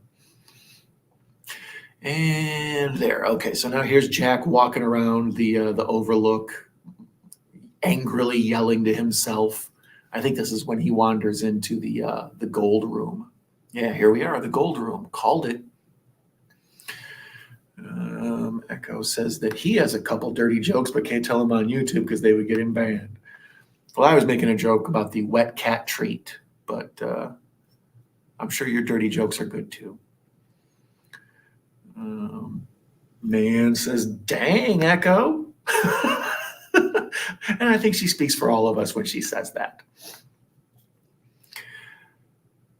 This part trips me out. As a kid, my father was a club steward at the Moose Club in Winthrop Harbor or Zion, Illinois. And basically, he was like what Jack is. He's the guy that took care of the club. And as a kid, sometimes I would have these Danny Torrance experiences where my dad would be like, down at the bar, or like, all right, am I back? Power outage. Yeah, the snow crashed the electricity for a second. It came back on, and then my computer rebooted real fast, and then just there. So if you can see me, give me a wave. I don't know. That was weird. Everything went out, and then the lights came back on, and then my computer rebooted. You can see my eyes. I'm kind of like a little jarred by it. So Echo says he can see me. Okay, so thank you for those of you who barreled through the. That was weird. That was crazy. Okay, thank you. Glad to be seen. And Mr. Now it's Dark Jim gave me the piece. If that's you going to work, Jim, you have a good day, buddy. If you want me to call in Kaiju Titty for you, you let me know. It is on Tubi, YT or let's see here.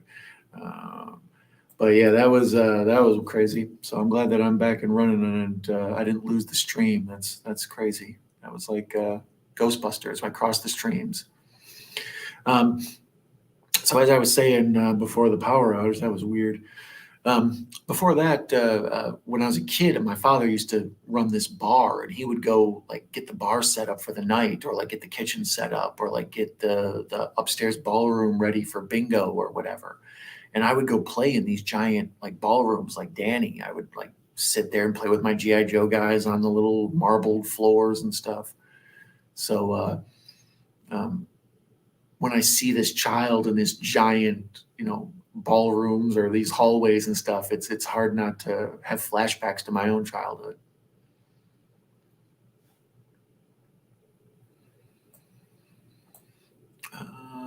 Let's see here.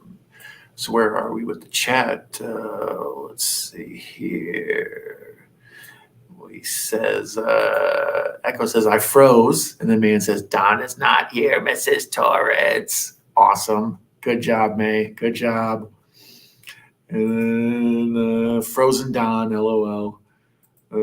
I think the snowstorm got him. I appreciate that you know that there's a snowstorm here. You actually pay attention, Echo. That helps.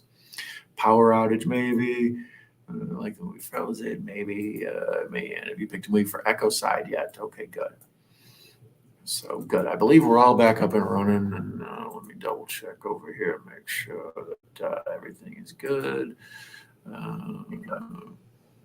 So good. I believe we're all back up and running. All right, so we're good there. All right. So it appears everything is good. So now Jack is talking with Lloyd, the bartender. And this is interesting.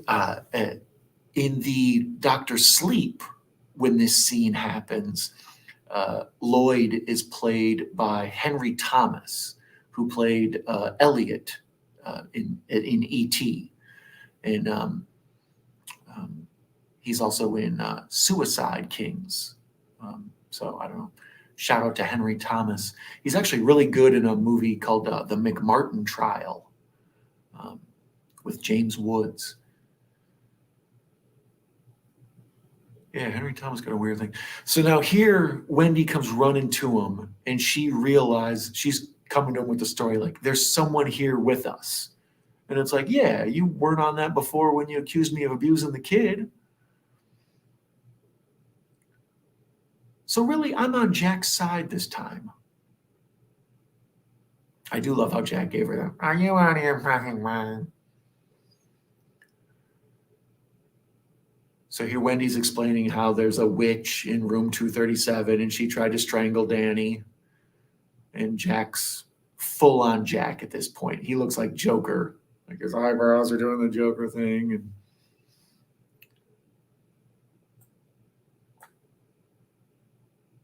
so here we see Dick Halloran is back in his hotel room in Florida. Oh, Jesus Christ, in a damn commercial. You're killing me.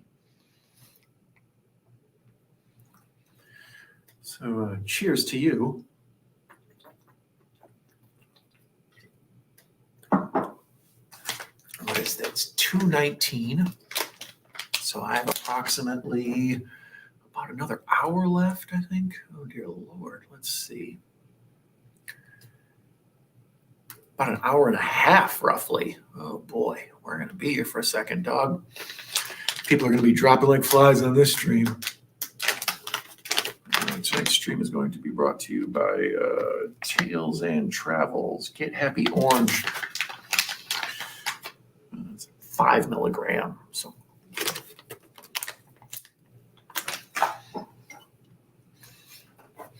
okay, good. Now the commercials are over.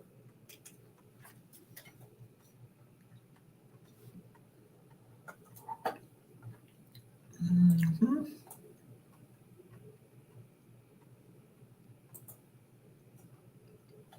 Okay, good. I am live. Nice. So here we see the classic shot of Dick Halloran in his room in Miami with his feet up, and he's got the naked black Afro ladies. Wow, that lady's Afro was huge. An Afro so big it distracts you from naked boobs. That's a big Afro.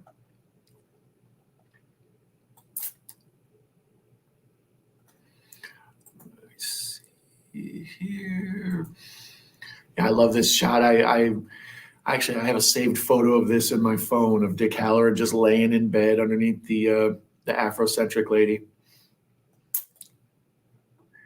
Actually, I have a saved photo of this in my phone of Dick Halloran just laying in bed underneath the. Okay, good. So the check is working. All right, good. The chat dropped off for a second, so I'm back. Brian's Horror Masks. Thank you, Brian. And last night you were on as what, Jason Voorhees, the legend, or something like that, and I was like, that's got to be Brian. So I was pretty sure it was you, but I'm glad I know it's you, buddy. Welcome, Brian. That's the homeboy right there.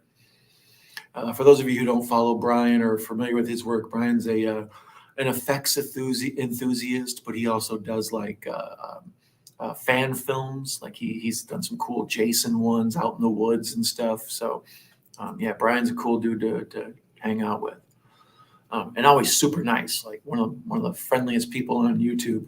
Like when he leaves you a comment, you feel good about yourself. It's like, hey, have a good day. I will. Thank you, Brian, you cool bastard. So now here we see Danny basically having a seizure, like he's drooling and he's going deep into The Shining, trying to connect with Dick Halloran. Once again, 70s decor, purple, teal, lavender, all mismatching prints and patterns. Nobody was on more drugs than the people in the 70s.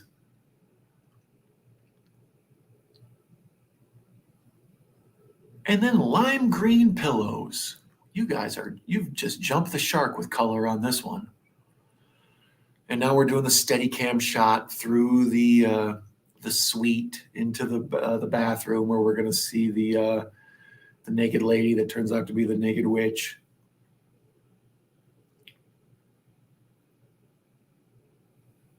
I believe this is maybe one of the first times I saw a naked lady in a movie.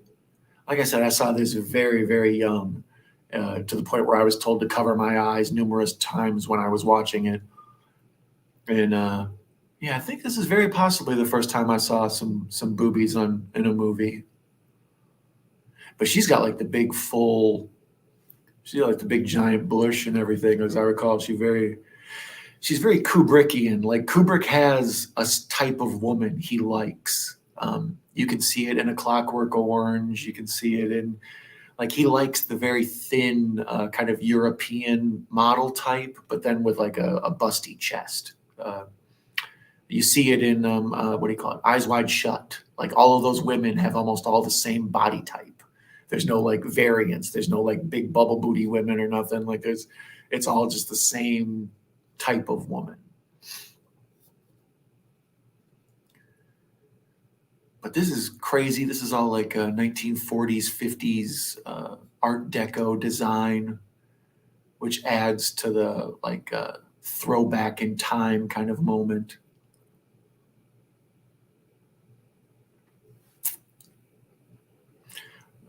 Man and Echo are trying to figure out what movie they're going to watch for the next Echo side. You guys go right ahead. There's like another hour and a half of this movie. We're going to be here for a minute.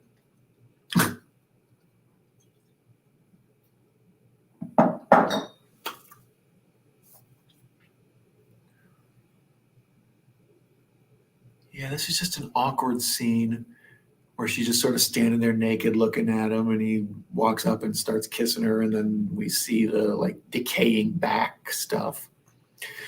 She's often referred to as a witch. I don't know if you guys would describe her as that or not. If you think she's a witch, let me know in the comments or the chat. I just feel like she's just kind of a ghostly apparition. But yeah, I think that calling her a witch is just sort of some misogynist stuff. She does no supernatural acts other than be naked, which is, supernatural unto itself.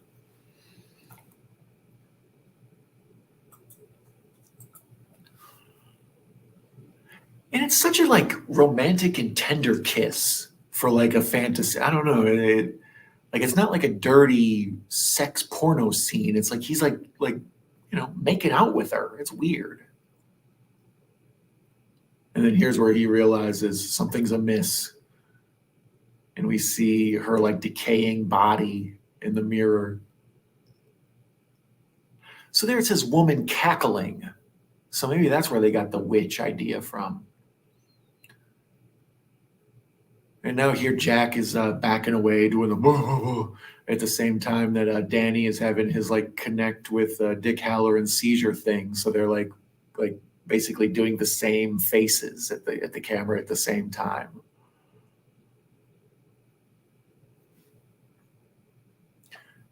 These two are arguing over streaming devices.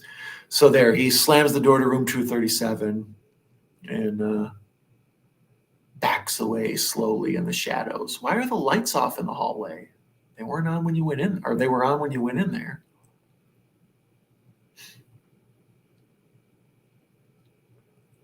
So now here's Dick Hallorann back at his palatial estate in Florida. I think Dick Hallorann might have influenced the rest of my life. Like I think I saw this when I was probably 6 or 7 years old, and then I just decided to live the rest of my life as if I were a 70-year-old black man. There are some real unreliable assholes. So here, Dick Hallorann's calling the police department, trying to get them to go check on the Torrances.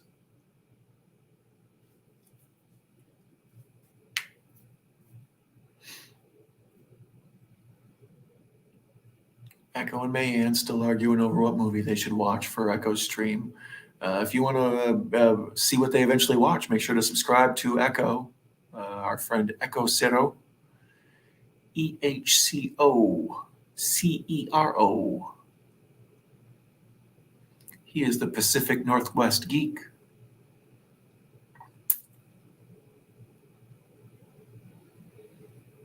Yeah, I don't know how I feel about the lady with the pizza tattoos. I'm obviously on another commercial for the Papa John's cheesy calzone, and every time I see the lady with the flash tattoos of pizza all over her arms, I have mixed feelings.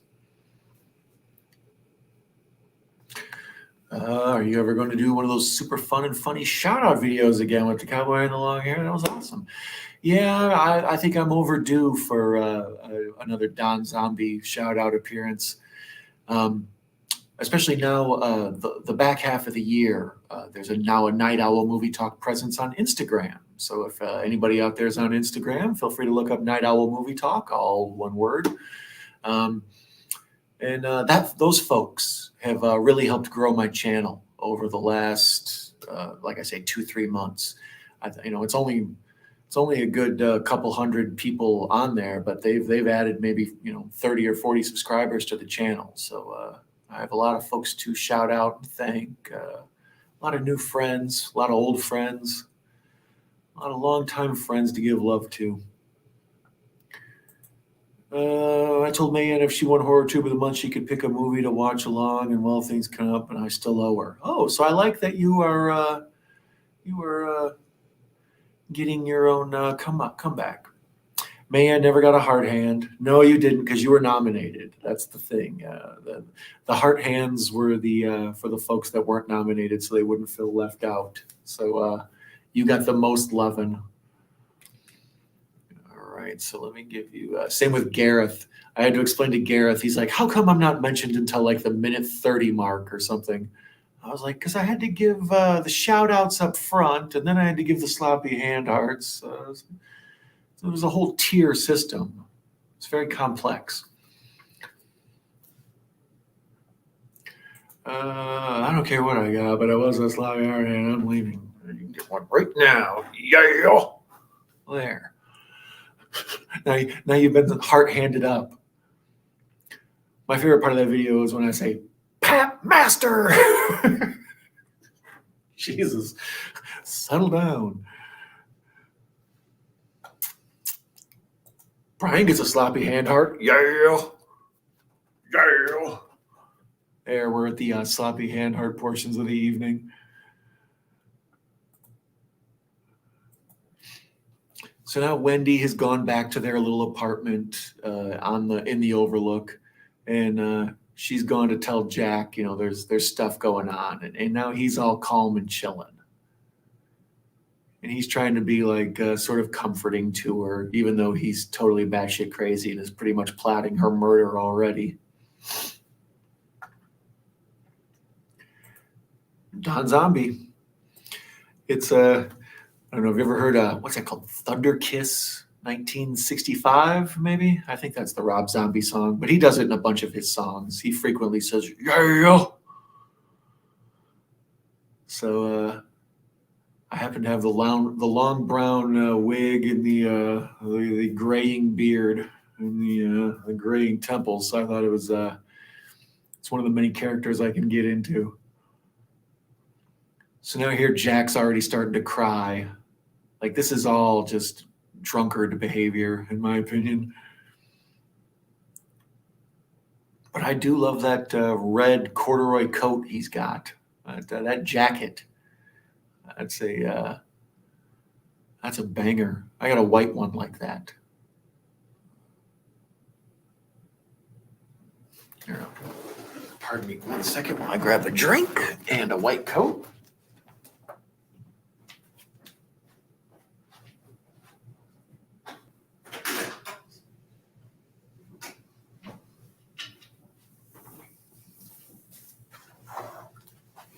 Oh, look, Don's back, and he has a drink, and he put on his corduroy coat like Jack. Oh, I like how when I leave, I gain 2 new viewers. Cinephile Sanity says, "Sup, Brian?" That's previously the Sean Blue Digital. I like the name change, Sean. It's going to take a minute to get used to not referring to you as Sean Blue Digital. I was under the impression Blue Digital was your actual last name. It's like we're stuck in the lobby at the hotel. You are, basically. So now here Jack's just walking around kicking stuff. He's literally kicking it.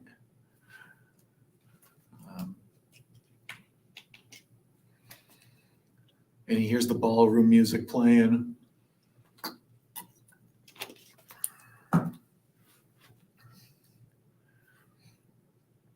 Once again, more Native American imagery. It's like, I understand how people get that message out of this, that there's some sort of connection to the natives of the land that were pushed off.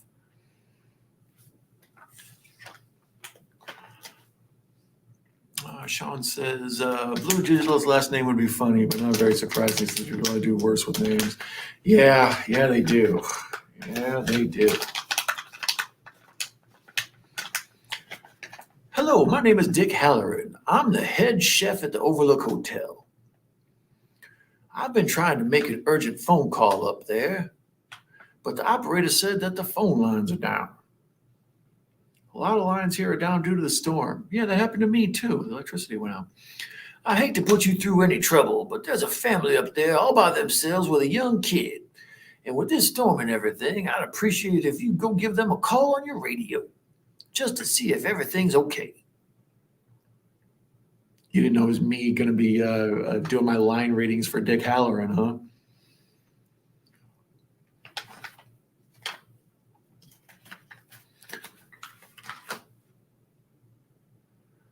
So now Jack is wandering back to the gold room. He loves it there. That's his spot.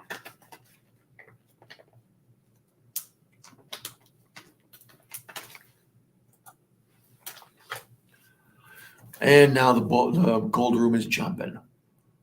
Everybody's in there partying. They all got their tuxedos on. Alive with ghosts. I say alive with ghosts.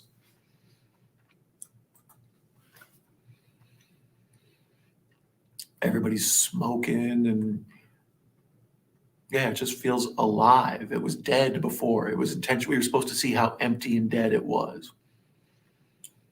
So here's Lloyd.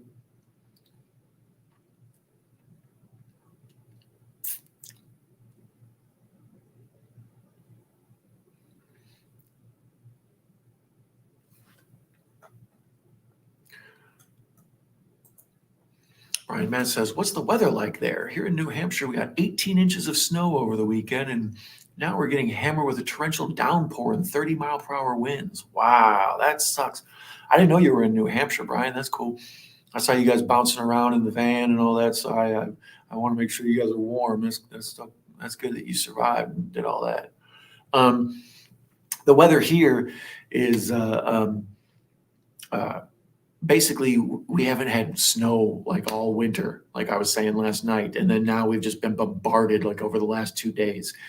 We were supposed to get up to 13 inches and we ended up getting, I think, roughly around 7. So it was grossly exaggerated, but I think there's a lot of people, if they had 7 inches of snow, they wouldn't know what the hell to do. So it's not bad. The roads, this is the first time I've been out in this part of Wisconsin where it's country. So I was curious what would happen with the snowstorms, like how quick would the roads be cleared and everything. Pretty quick. By the afternoon, they were back to normal. So the folks out here got their stuff handled.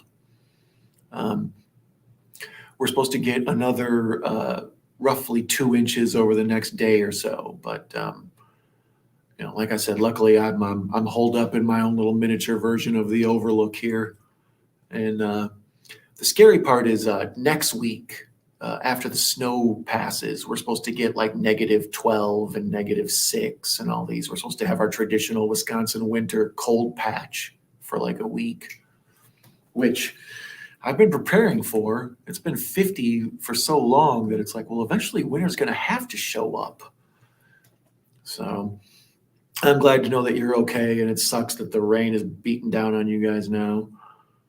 But it's good that you're safe. Sean says, I actually saw a 35mm print of The Shining where they played the movie at regular speed, but then they also had another projector play the print of the film back. I've heard of that. They talk about that in room 237, where like you can see the symmetry of the shots, like forward and backward, because of the way that it's laid out like that. Yeah, that's crazy. I'd like to actually watch that. That'd be an interesting presentation. Okay, so now it's 10 seconds left in this commercial. Once again, I'm watching this on the Sling TV Free Movies Plus app. I saw it was also on like Amazon for $4 or whatever, but it usually lives on Max. I don't know why Max let it go. It and Dr. Sleep are both gone currently from Max. Sean says it was a crazy version, but it was interesting to see. And Brian says, "Yeah, that's not too bad for my snow." Yeah, that's what I'm saying. The 7 or 8 inches for normal people would be like, ugh, but for me, it's like, we're used to that. I was worried we were going to get more than a foot because that's when it kind of gets, especially since I'm out in the country, folks just start like shutting down. And he's been doing it with me for the last 5. Yeah, you two are cute together. I like the way you guys work together, and you and her are. You're a good team, and it's sweet how you guys interact with one another and stuff. I'm glad you two found each other.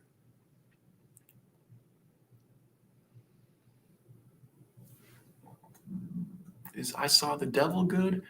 I haven't seen it. Oh, wait a minute. Have I seen I Saw the Devil?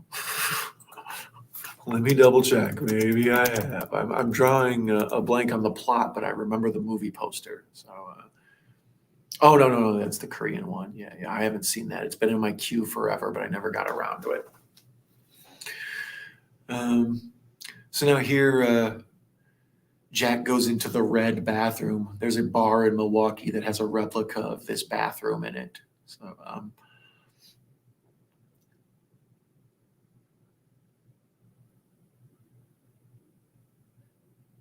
okay, so now this is Grady. The guy behind the bar was Lloyd, but this is the caretaker, Grady. I met at the mall. Yes, malls still exist. You guys met at the mall. Oh, that's cute. Yeah. My cousin was just out at the mall for Christmas shopping, and he told me about the local mall back home, how it's still hanging in there. I'm surprised they haven't repurposed the malls for other things. Like, I don't know, turn them into whatever.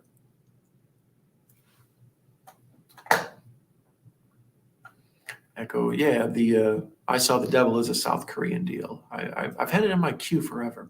Sean says that I Saw the Devil is amazing. It's a Korean serial killer movie. But the movie's definitely one of his favorite Korean films. A lot of them Korean movies are really good. They're, as a country, they have a very thriving film community there. They put out a lot of good stuff.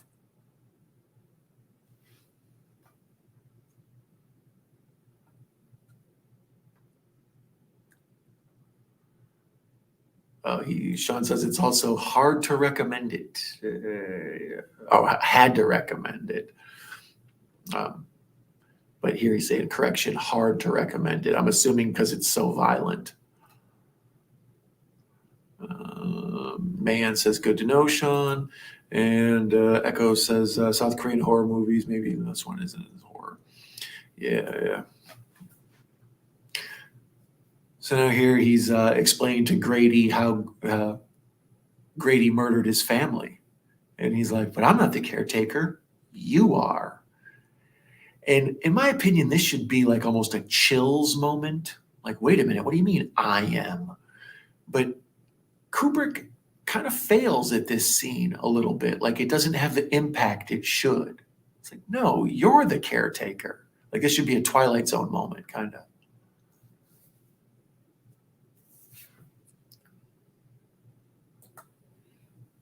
So these kids might be watching I Saw the Devil tomorrow. Look at them. Just love it when a plan comes together.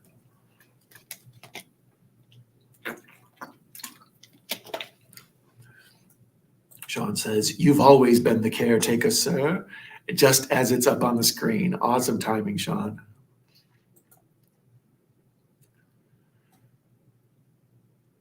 I should know, sir. I've always been here. Jack's performance in this is great right here, though. He's so like mesmerized, trying to figure out what the hell Grady's talking about. He looks like a damn werewolf. He's a lunatic.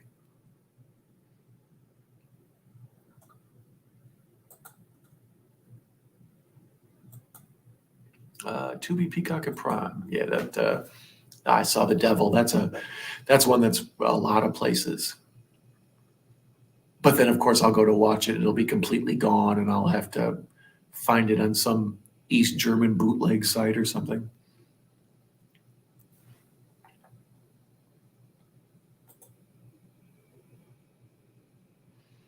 Sean says he hasn't seen it in a while, but it's pretty lengthy. Could watch during the winter.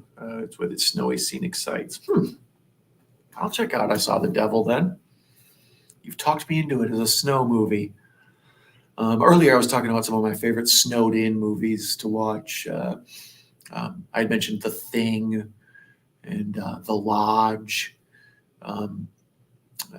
A lot of these people versus the elements movies, just anytime snow forces you inside and you have to look out the window and just see snow, there's it's a common horror movie trope because it causes you to be trapped, But there's just something about snow outside and snow on the movie you're watching, and you cuddle up with a blanket, you just connect to what's going on the screen.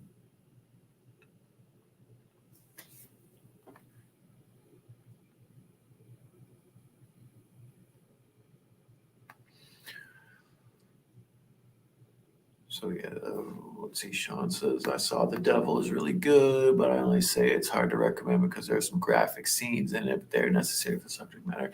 Yeah, I run into that with some of the more harsh movies I watch. Like the movie Seven.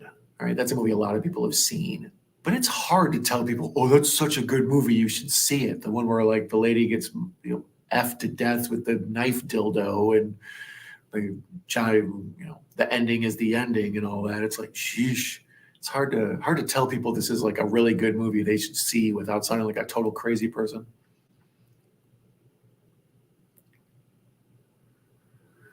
And once again, a damn commercial. Boy, the Sling Free Movies Plus, they will make you watch some advertisements, I say.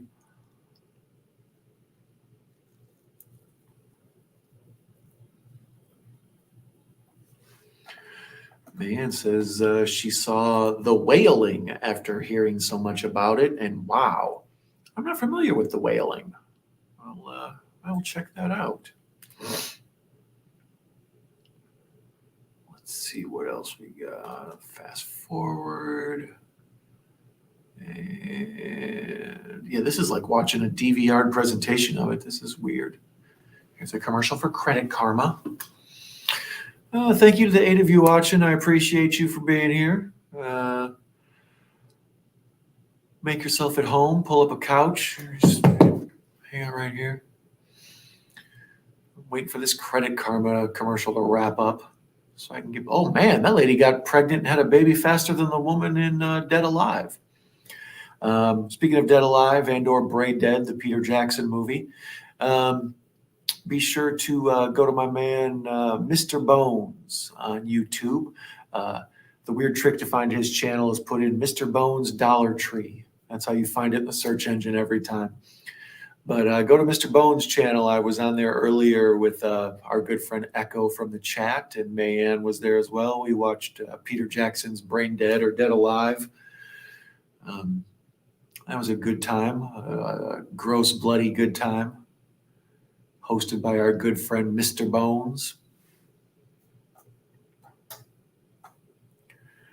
So Echo is going ahead. So he's going to set up the stream for tomorrow. So for those of you who want to watch I Saw the Devil with Mayanne and Echo, be sure to drop by Echo Ciro's channel. And Sean says, yeah, the Koreans love making people uncomfortable with their horrors and thrillers. Yeah. Oh, the demon scared the beast. I couldn't sleep after that. Well, I don't want to stop by and say hello. It's almost 4 a.m. here, and I need to crash out now. I hope to see you again soon. I'm off to bed. Night, everyone. Have a nice night. Thank you for coming, Brian. You're a good man. We're glad to have you here. You stay dry and warm, all right? You and Addie, you snuggle tight and keep each other cozy, all right? Thanks for dropping by, buddy.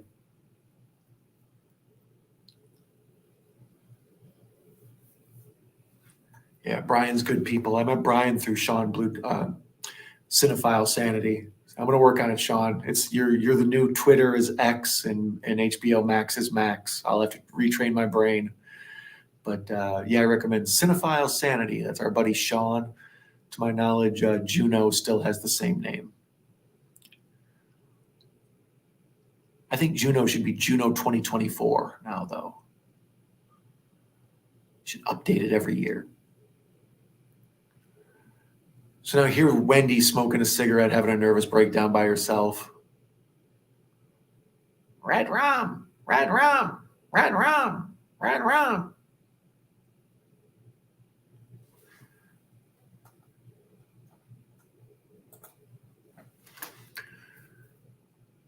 So now he's just, see, I don't understand what movie he thinks he's in. Like if Danny doesn't think he's actually in a horror movie, what kind of movie does he think's going on right here where he's yelling red rum and giving her mean faces? Danny's not here, Mrs. Torrance. It's Tony, the voice that lives in the back of your throat and talks through your finger.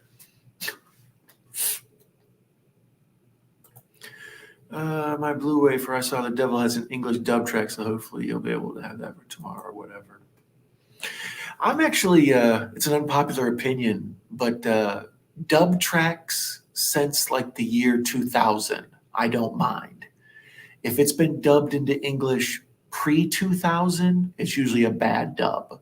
But after the year 2000 around, the technology got to the point where the English dub versions of foreign films aren't that bad. I remember the English dub version of Crouching Tiger, Hidden Dragon was like one of the first ones I saw that was fine. You didn't need to watch it with subtitles. You could let the audio track ride. Echo says, Prime has it subtitled and Tubi have it dubbed. Peacock and Tubi have it dubbed. Sean or Don will watch along on The Raid. I'll watch The Raid with you. The Raid's good as hell. Me, you, and Sean can watch it all together.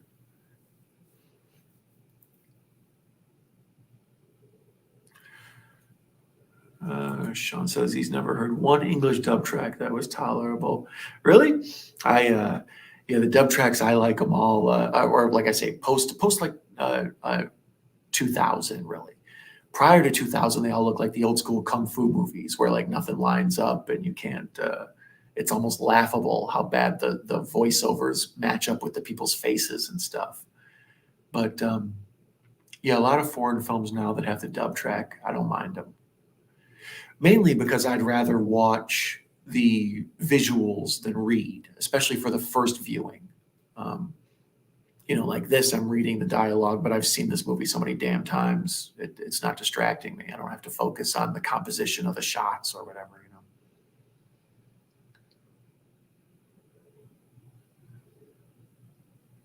See, like here, Dick Halloran is calling the police station again, and he's wearing the same pajamas and the same lighting in the same room as he was a day ago.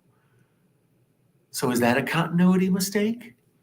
Like, it seems to me like, yeah, that is. That's just them not really following through. So maybe some of the things that I say are continuity mistakes and other people say are intentional placement, you know. That's the thing with Kubrick. He leaves a lot open to interpretation.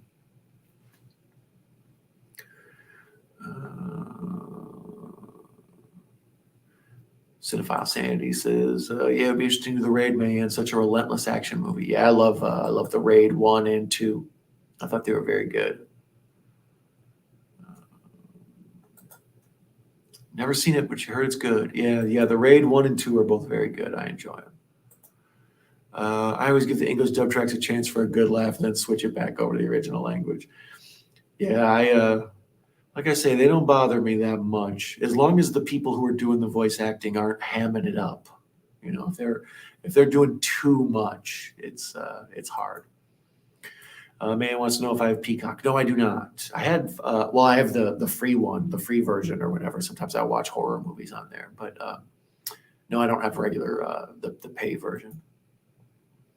Both Raid movies are good. Sean says, I'll talk to Juno and see if he's down to watch the Raid, or if Don wants to do it, it's fine with me.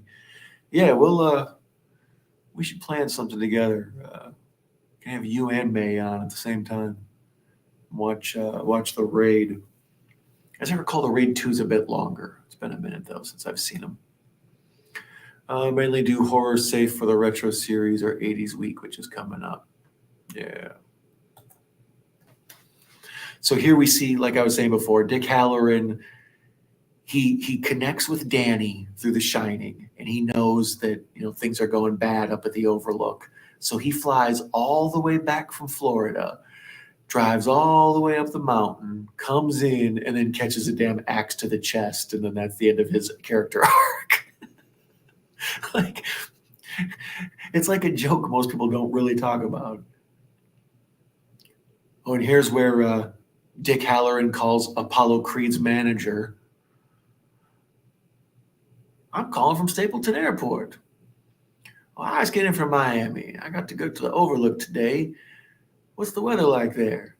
Oh, the snowplows are keeping things moving in town, but the mountain roads are blocked. Oh, and they go to a commercial right before the awesome line, you bastards. You bastards. So here's a commercial for stupid Thumbtack. But we were supposed to get the great line by Dick Halloran where he says, the people we hired for the Overlook turned out to be some real unreliable assholes. And it's one of my favorite lines.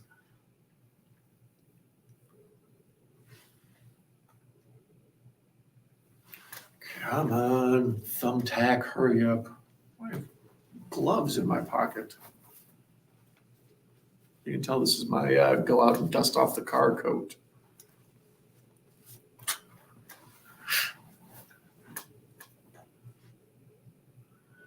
And now here's a damn commercial for Hyundai. Boy, they're really banging me with the commercials now. They know we're getting down to the meat and potatoes of the movie. We're headed towards the damn maze.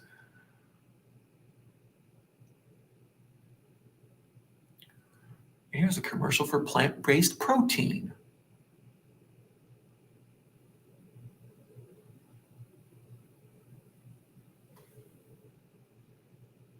Get on with it. Get on with it.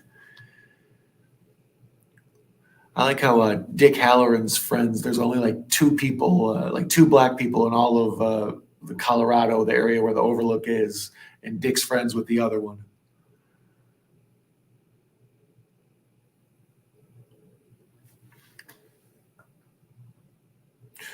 And Sean says, did Dick really think that showing up at the hotel without a weapon was a smart choice? Yeah, he should have brought a pistol or something. Like, just go wandering in there as a 70-year-old man or whatever. Like, it seems foolhardy. Poorly thought out, at least. And it's hilarious. Like, as soon as, like, it's a pretty good jump scare when he walks into the lobby and then Jack jumps out from behind one of the pillars and just buries an axe right into his chest.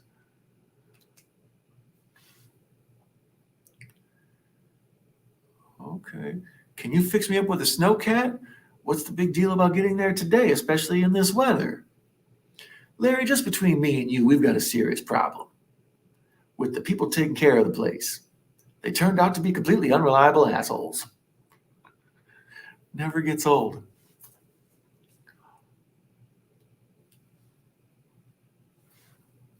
So how long will it take to get you there? Oh, about 5 hours.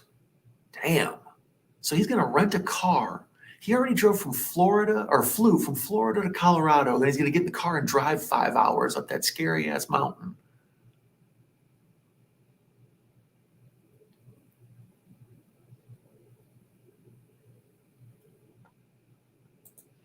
I want to watch that one, but don't got Peacock, and he better be there. Well, I actually have a copy of the Raid 1 and 2 on digital on my computer. For as much as I was complaining about making sure you have physical copies, I probably keep about 100 movies in a external hard drive for when times are tough.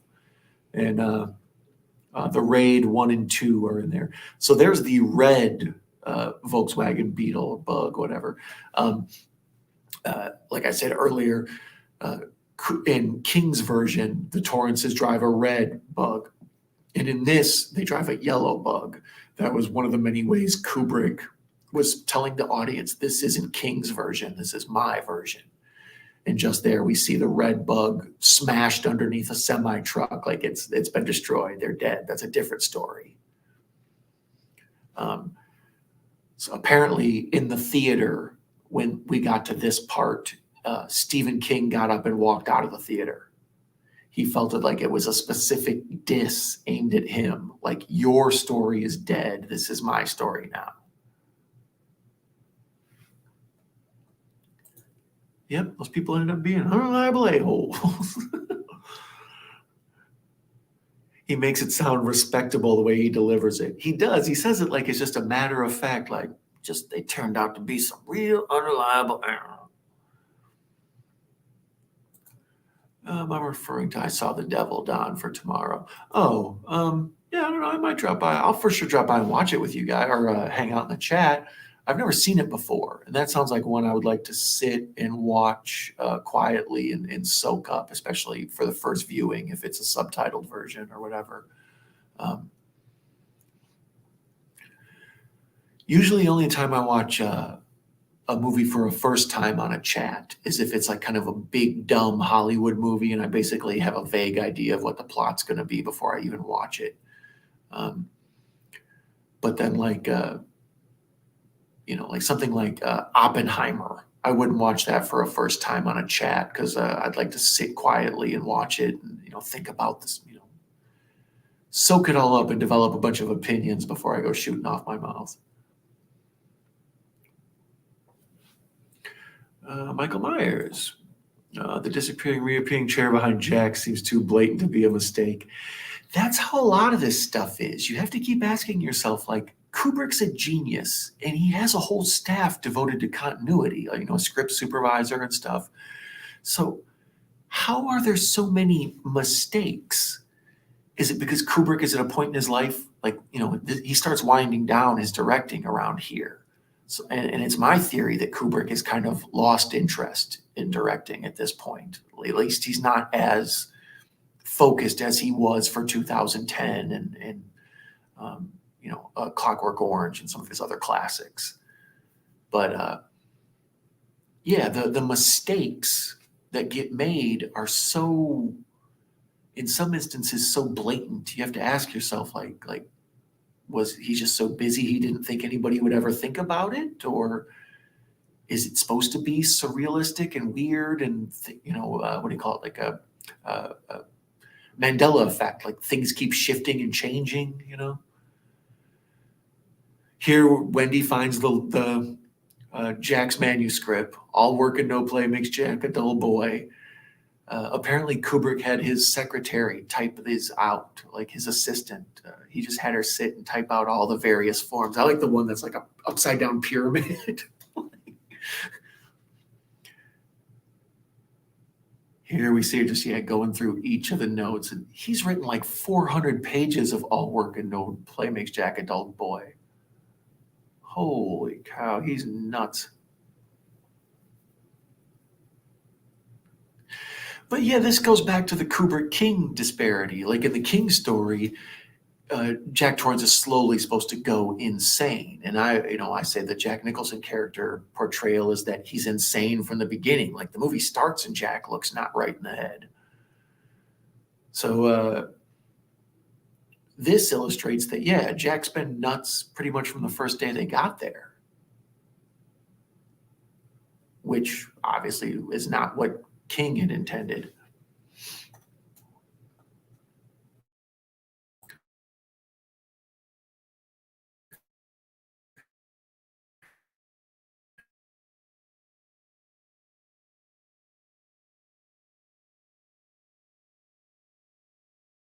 No, no.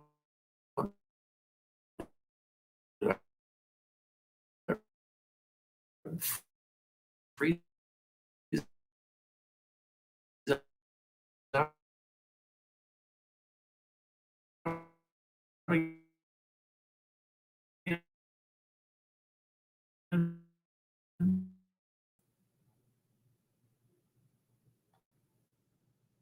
All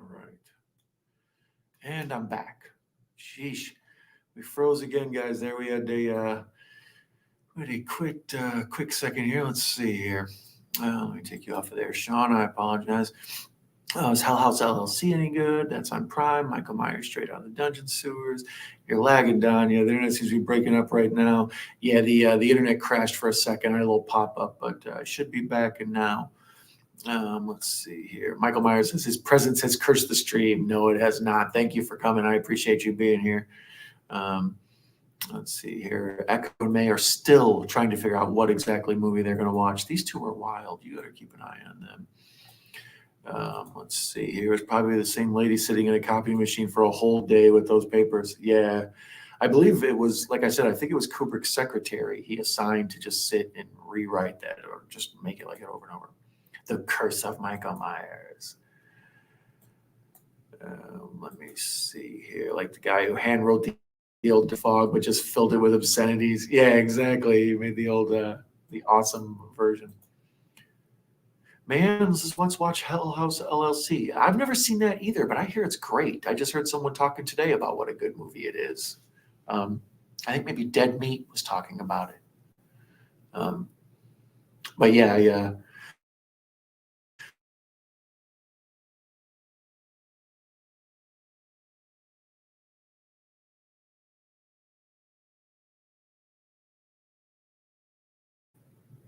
All right, now we're back again. Man, the snowstorm is hitting hard outside. I can hear the wind whistling. So I think now it's more of a wind than snow issue. We're at 1 bar of power. So let me see how much longer we have in this movie. Roughly 20 minutes to a half hour. So we're gonna try to tough it out with me freezing up and popping locking. But hopefully we'll make it one more half hour stretch here without me freezing. I appreciate those of you in the chat continuing the discussion when I disappear and reappear. I'm like the chair in The Shining.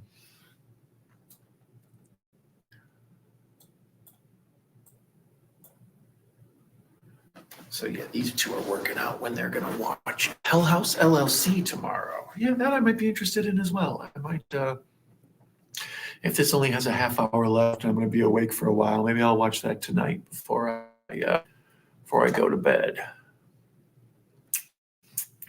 The movie Frozen would have been great today. Yeah, I know, right? It's crazy how last night the snow was heavier, but at this point now that's so windy out and stuff, I'm sure it's because there's nobody in the hotel. Like there's like maybe only 15, 20 people in the whole big building. That's why I picked this movie out. So I don't think they're draining my internet. I think it's just the natural weather.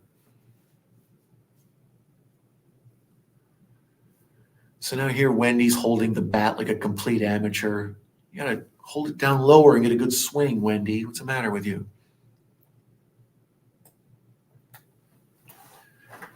Right, let's get cozy here. So now Jack is completely losing his mind.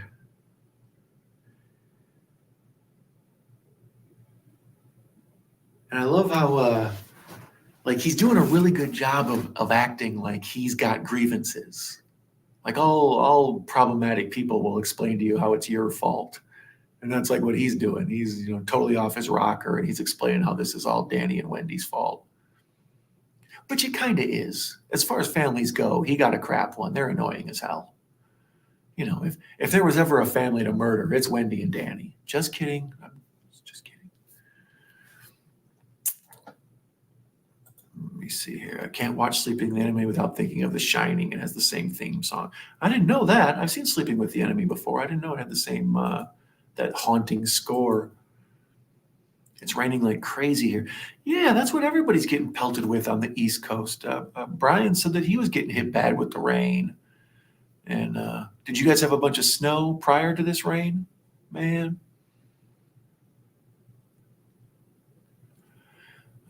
We didn't get the rain here yet. So, but it's like I said, it's supposed to be cold coming up. We're supposed to have the less than 10-degree days for the next week.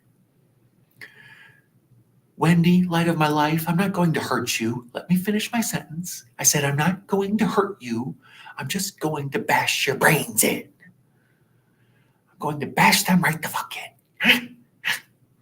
Like he's just playing nuts awesomely. He's just chewing up the scenery. And once again, she comes off as just like weak and inept. She's supposed to be as like a character, or King's version of the character. She's supposed to be like strong and badass. Like she's supposed to be putting up a tough fight here. And instead she's just like weakly hacking, and she has like that, like, I don't know, she just looks completely ineffectual.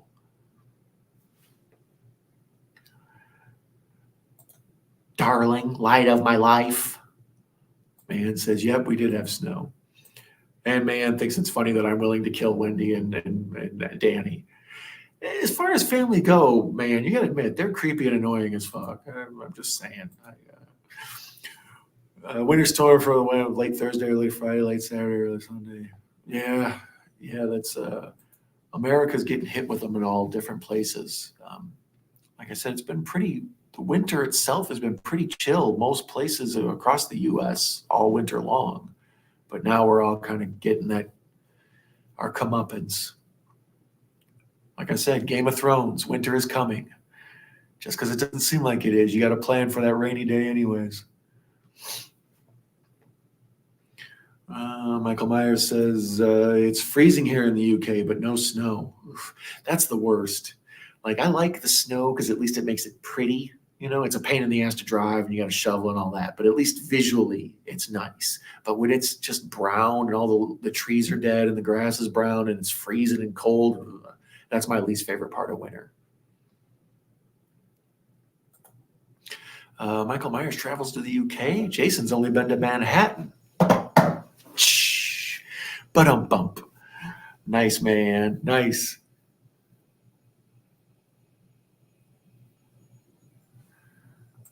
I think you hurt my head real bad.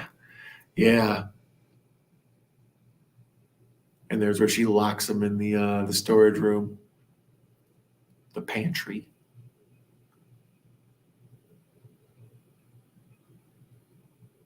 Why would you need a lock on the pantry that isn't like a padlock? Like I can understand putting a padlock in to keep people from stealing the food, but why would you just need like a little like stick lock? Why would anybody ever need to lock something in the pantry? Michael Myers says, I get around man. Every night I come home. Yeah, he does. It's the night he came home. Here's another classic shot, the low angle with the door splitting the screen, and then Jack's like trying to talk sweet to her to convince her to open the door. I think you hurt my head real bad. Yeah, this is Kubrick at his finest right here. This is because you can see Jack processing like, how's he going to manipulate her? Like you hear his voice, but you also know he's full of crap. Michael Myers points out that Jason's in space. He has been. Good point. That's why Myers' house keeps getting bigger. British pounds. Damn it. This is what happens with these late night streams. The puns get out of control, I say. We're down to a 1 bar Wi-Fi. Every now and then the StreamYard notifies me like, hey man, you're at 1 bar. Another commercial for the General car insurance, which I still don't know anybody who's ever had, except for Shaq.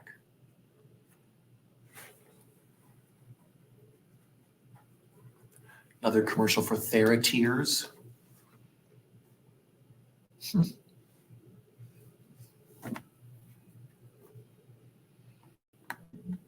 Yeah, I had that weird mansion in Halloween 5. Yeah, you did. All right, now another commercial. I got to fast forward through, but we're into the last half hour of the movie with commercials. So that means we're wrapping it up. Jack is already is Oh my God, no,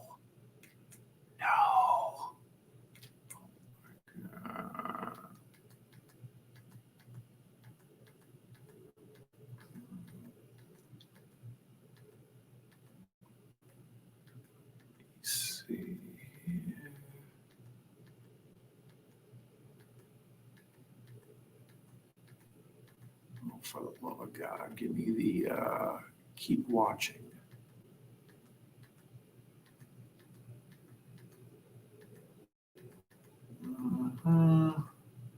Fast forwarding.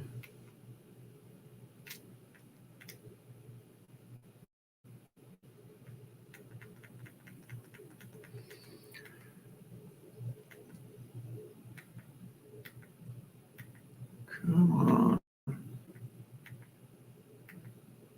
This is the exciting part of the stream where I try to navigate getting back to, I bumped the home button trying to fast forward, and now I'm navigating back to the part where I was.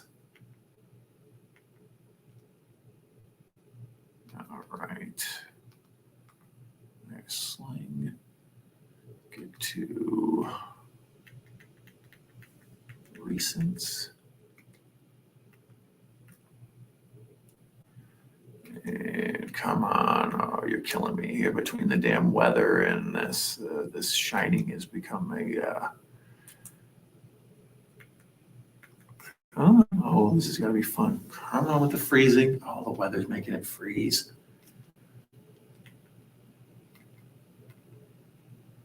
Search. There it is. Sheesh. The watching Grandpa figure out how to get his stream back going. There we go. All right, now it's back on. Okay, so there, Jack is. Oh, now they're gonna make me watch a commercial. Ugh. Come on, Jack, just murder Wendy and get it over with. Let's go. I just did this damn commercial for Sleeper. Shout out to Sleeper. Apparently, it's an online betting service. There's not enough of those. They need more. There's not enough fantasy sports going on in the television landscape.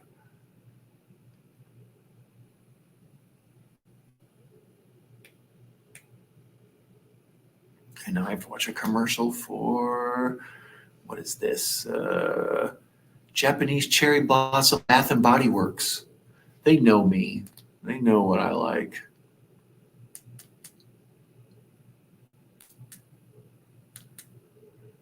All right, let me get to. All right, now we're going. Now we're cooking with gas. And fast forward to where they cut me off at.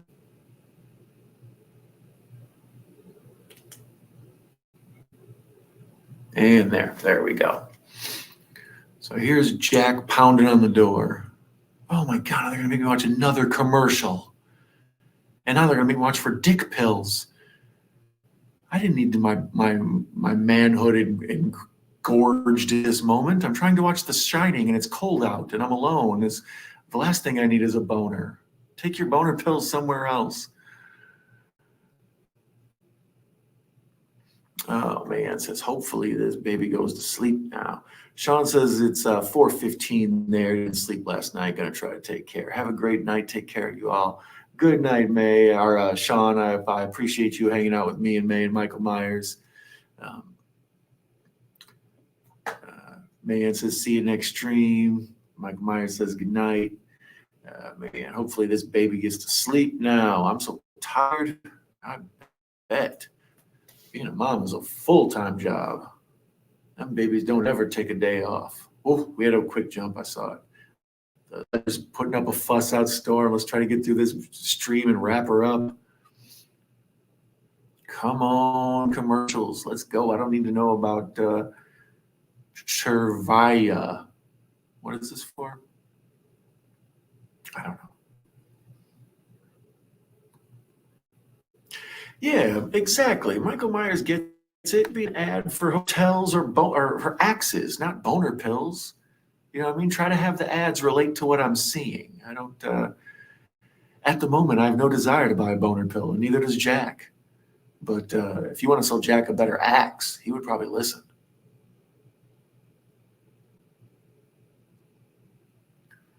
All right, guys, come on. I don't need a 5.3 interest rate from Town Bank. I mean, I could take one, I guess. I want to haggle. How about 5? Can I get 5.5? No? Okay, then I'm going to have to fast forward. All right, no. Come on. Come on. All right. Now we're back from commercial. Sheesh. What a detour that took while I'm trying to go fast, you SOBs.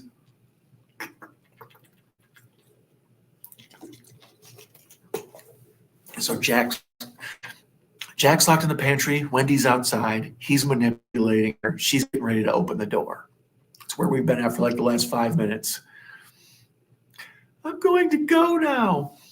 You hand it to her fashion sense, though. She's got on a double turtleneck, a flannel overshirt, and then a corduroy jumper. Like, I don't know, man. You want to talk about swamp kitty season. Sheesh.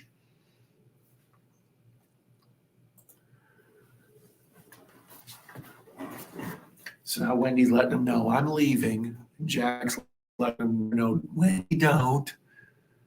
Yeah, she's just so weak and crying and sad. She doesn't feel like a final girl in a movie. Like she's too much of a raw nerve almost. But at the same time, she's so sweet with Danny that you want her and Danny to be okay.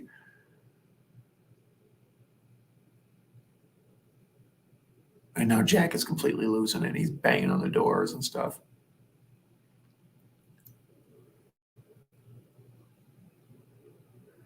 And she's just mindlessly running through the hall carrying a giant butcher knife.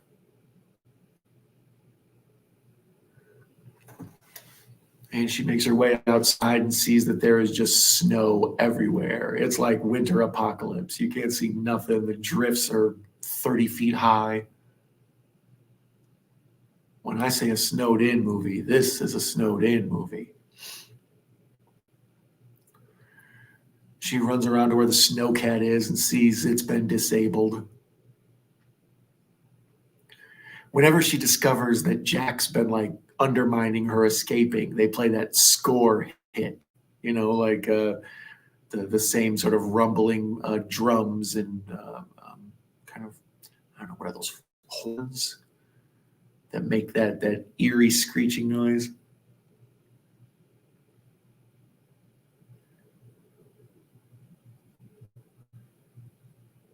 Yeah, Kubrick really does linger on a lot of these shots just to build suspense. You know what I mean? Like, so now it's 4 p.m. The last chapter, I would guess. And Jack with a concussion is sleeping on a bag of rice. Oh, salt. Sorry. That's a big ass bag of salt right there.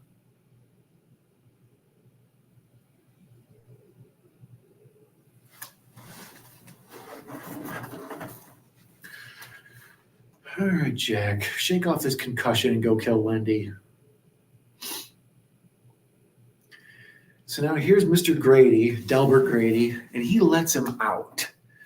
And that, to my knowledge, is the only example in the movie that there really are ghosts. Because the movie kind of blurs the line of, is Jack having a nervous breakdown or are there really ghosts? So the ghosts don't really affect or do things, but here they clearly are doing a thing. Like the ghosts exist. They have affected the thing. It's not all in Jack's head.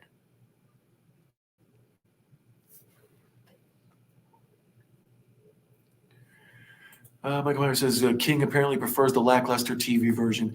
Yeah, I remember he hated the Kubrick version, so he tried to make that TV version with Mick Garris, and Steven Weber plays Jack. And Steven Weber was really big on Wings at the time, the old TV show Wings. Since then, he's been, oh God, I don't know. What else have I seen Steven Weber in? Not much. I think he was the boyfriend in Single White Female. And I don't know, what else he's been in. But yeah, his role was kind of an odd choice. I think mainly just because he was big on TV at the time. And then I believe Wendy is Rebecca De Mornay. I don't know. I'm picking that off the top of my head. I think that's who it is. The big difference, or the main reason to watch the made-for-TV one, is in the book and in King's stories, it's not so much about the maze at the end. It's topiaries, like bushes cut into animals and things, and they come to life. So like, a big hedge trimmed into a giraffe or something. So the King made-for-TV movie focuses more on, that magical realism of the stuff coming to life at the end, as where this has the maze.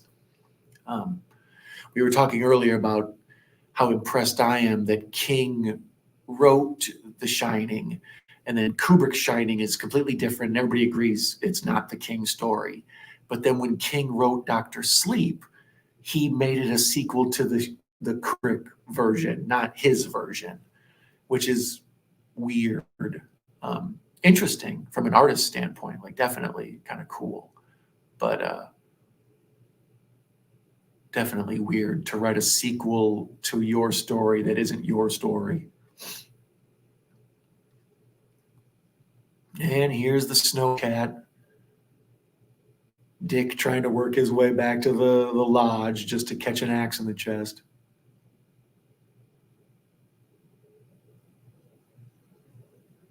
So I guess that's what those guys were driving in Frozen last night. I was talking about the Kane Hodder driving like a snowplow, what they call a snow arranger on Wikipedia. I'd never heard that term before. But it looks to me to be that they were driving a snowcat with a plow on the front. I'm really learning about my outdoor snow vehicles during these live streams. This is a cool shot. It's a Dick. It's over the shoulder of Dick. You see how bad it is driving up the snowy the mountain with all the trees and everything. Danny's back on his red rum kick. I can't believe she took a nap. Like, she locked her husband in the pantry after hitting him over the head with a baseball bat, and then she just went upstairs and took a nap? I mean, I guess what are you going to do?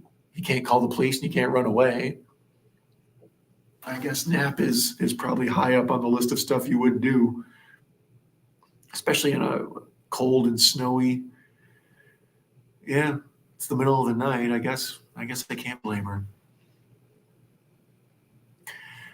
And Michael Myers wants to know, what is going on with that dude in the dog suit? I think we've all wanted to know that. I mean, we know what's going on, but I mean, the first time we see it, we're all just like, what in the fuck with the Beaver Man and the... I think they're basically just trying to get at that this hotel is a decadent place. Like they, it's where the rich and the powerful can go do whatever stuff they want to do without getting caught, which is funny that that would be like your, in the late 70s or whatever, that would be your big wish. It's like, I just want to go be gay and no one be mad at me for it, with a dude in a beaver suit.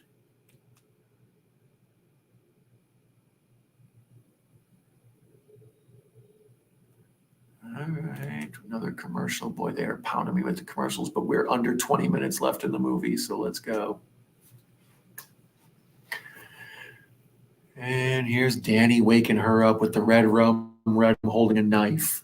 As a parent, you got to think, right? When you wake up from a sleep and your child's standing over you holding a knife saying murder backwards, it's a comforting feeling as a parent.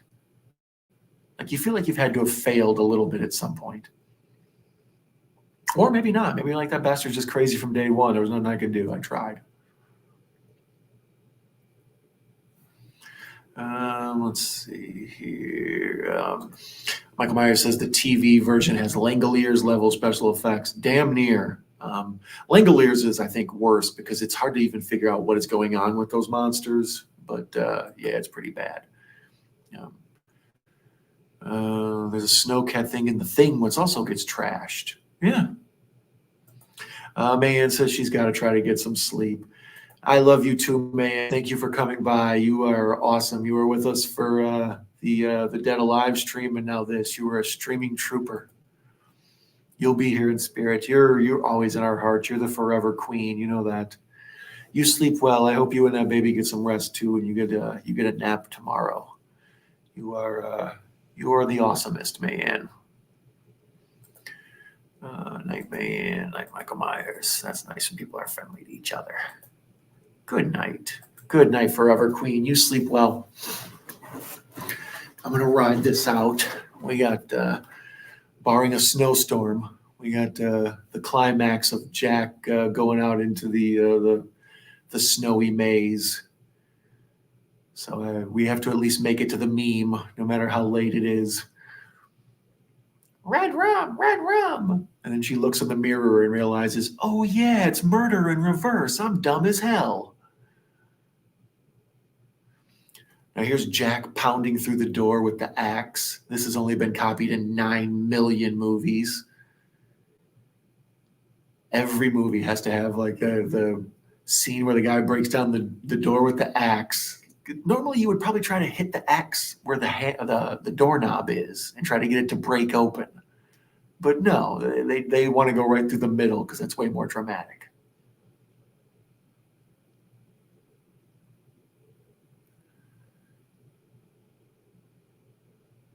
Come on, Jack, give it to me.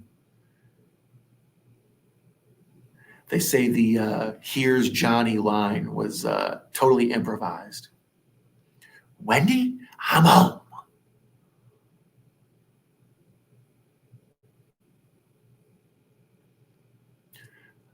Even as a little kid, the part where she puts him out the window and he slides down the snowy hill, it always looked kind of fun. It's like the water slide scene in Goonies. Like it just, I realize it's a life or death situation, but it still looks kind of fun.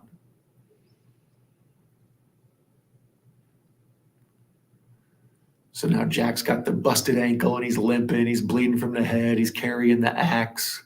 He's fully devolved into Cro-Magnon man at this point. And Wendy can't get out because the window's jammed because of the frozen ice. So she's screwed. Yeah, now when he gets through, see, they make him go through 2 doors. He has to get through the first door to get into the apartment. And then he realizes he has her cornered in the bathroom. And that's where he breaks down the door and sticks his face in and says, here's Johnny. It's weird that you make him do it twice. I feel like you could trim 5 minutes off the movie right there. Michael Myers says, Danny seems like he had ape issues long before Jack went ape shit. Yeah, that's what I was kind of saying before. I was joking about, what an unfortunate family having Wendy and Danny as your family are. But I think that Jack caused that. I think they're reflections of him. She's henpecked and crazy, or a ball of nerves, let's call her. And then Danny is, he clearly needs some professional help. Yeah, this is a great scene. It's almost like a split screen shot where the screen's cut in half and Wendy with the knife is reacting, like overreacting, really. It's like, you can't think of nothing else to do. She's just so, bundle of raw nerves. She's almost helpless. Wow, that's a great shot with the camera going through the hole and the axe is like coming right at her face. That's wild. I never really noticed how close that was to damaging the camera. So here's Johnny on every poster, everywhere, every cover of the DVD. And I like that part where she slashes his hand and that's all it takes for him to back off for a minute. Because if someone stabbed you in the hand with a knife, you would probably chill out for a second. And now we cut back to Halloran going up the mountain. This is a good tension release. We know Wendy's in danger, so if we cut back to Dick, it helps stretch out the moment and prolong the feeling that she's in danger.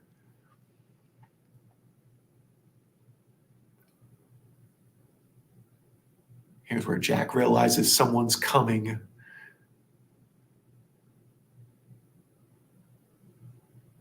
Yeah, I love all this where we just him with Dick the whole time. We know he's the hero that's coming to save them. He's the one that's going to set him free. And then as soon as he walks in the door, he just catches an axe in the chest, and we go back with the story. Oops, never mind.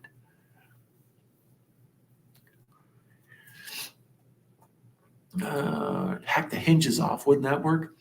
That's what I would think. But I also think Jack's probably completely out of his mind, as everybody is. I think all of their decisions are fueled by emotions, not logic. Jack's also slightly fueled by Jack Daniels, I would guess. I don't mind Wendy. She's kind of infuriating at times, but she reacts it all pretty believably. I agree. She's very sympathetic. She feels like someone who's being terrorized. We were talking earlier about when Kubrick, some of the behind the scenes footage where you can see him just being a terrible person to her and just like, emotionally abusing her. So she's the way she is. So, to a certain extent, maybe he was just a really good coach and he knew what to do to get the best out of his player there. But he also seems like kind of an asshole. So another damn commercial. Come on, fast forward, fast forward.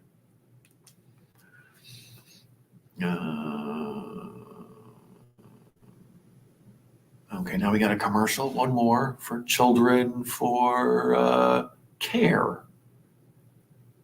Oh, for children caregivers? What? Never use an app to find a babysitter for your child. That has trouble written all over it. I would think you'd want to meet with them first. That's what I would go with. Babysitters, sitters, nannies, tutors, and daycare on an app. No thanks. Goodness, come on, fast forward. We're down to the last 5-10 minutes here. Okay, so here's Wendy freaking out, and Jack's finally made his way through the door, but then has bailed out to go kill Dick Halloran.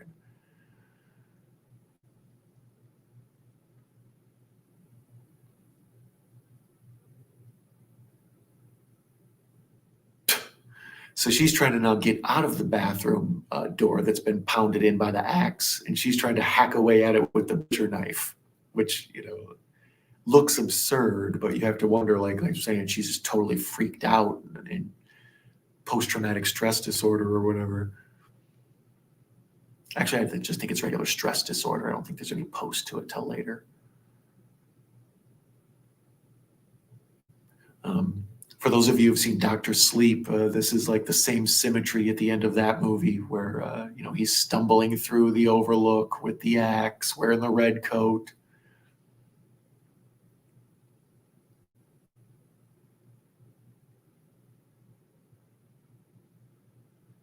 Here's Dick showing up. Anybody here?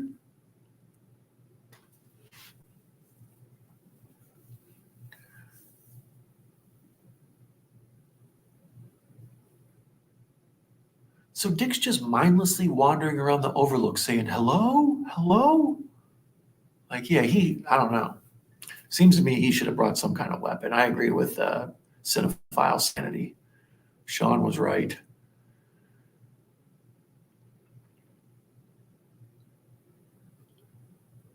But this is good slow build up. And then I like the jump scare moment where he pops out from behind the pillar.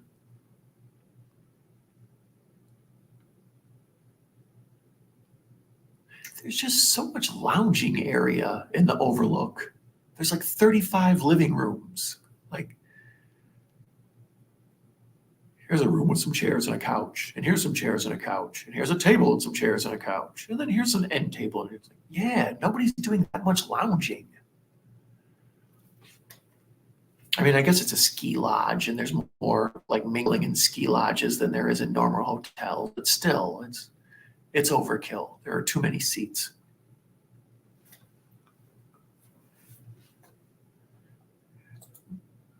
And there he pops out from behind the pillar and just buries the axe in his chest. And I love how Jack is like so happy that he's done it. And he's like, that's all very similar to his Joker performance right there, where he's like blowing Zerberts or Bronx cheers or raspberries or whatever you want to call them. The limp just sells it. Like, most of the time in the horror movie, it's the other way around. The horror, the villain is fine and moves like space and time and can get away from anything. But the hero is the one with the hurt leg, you know, so it makes it seem like they're going to get caught.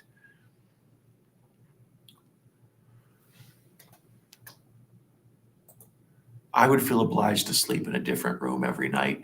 Yeah, I've thought that too. That I know they have their own little apartment, but it just seems like every now and then it's like, you know what, I'm going to go sleep in room 115 for tonight or whatever. But I think part of his job is also shifting the heat around. I think they say that, like there's a whole subplot with the boiler room exploding. So there's the, holy crap, I never noticed that before. The guy in the bear suit, the beaver suit or whatever, when he's going down on the guy, I never noticed that he's got open bum, like flat booty pajamas on. So like his bum is exposed or his booty's hanging out, however you want to say it. That was interesting.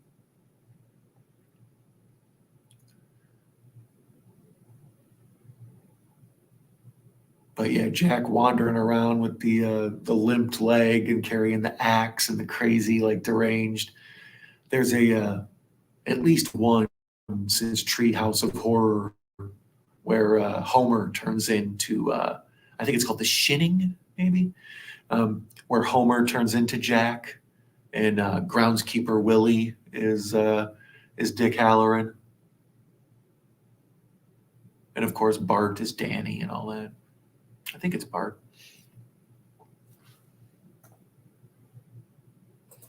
I always notice the expum bum. Not sure what that says about me as a person. I think for me, I just probably never saw this clean of a transfer. I've seen this movie probably 30 times, but a bunch of it was when I was a kid, and then a bunch of it was VCR, and then a bunch of that would have been cable, which was all digital, pre-HD. So I think this is probably maybe only the third or fourth time I've ever watched this in like a clean HD transfer. And I probably wasn't ever really paying attention for dude's butt before. But this time it jumped out at me plain as day. It was clear as the butt on his butt. I love this tracking shot. Like, I think this is one of the first times they used a steady cam, Panaglide, I think it's called. And yeah, the camera moves very smoothly on a gimbal as the camera operator backs up and the actors run into it. It's a very smooth, fluid shot. And then this is super smart, the whole thing where Danny knows he's leaving a trail.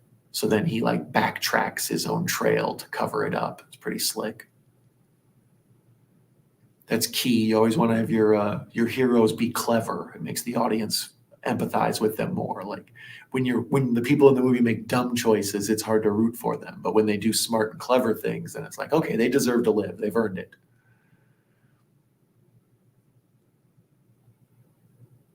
Oh, and there's Dick Halloran with the big axe hanging out of his chest. And they do it in like a wide shot, and then they do like a snap zoom in, almost like an old kung fu movie. That's like a strange camera choice.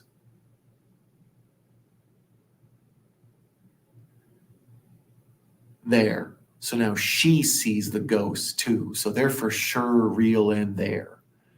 Like I say, in the King version, there's slight amount of dispute whether or not the ghosts are actually just Jack Torrance, the man of like the energy he's giving off. He's up to a bunch of bad stuff.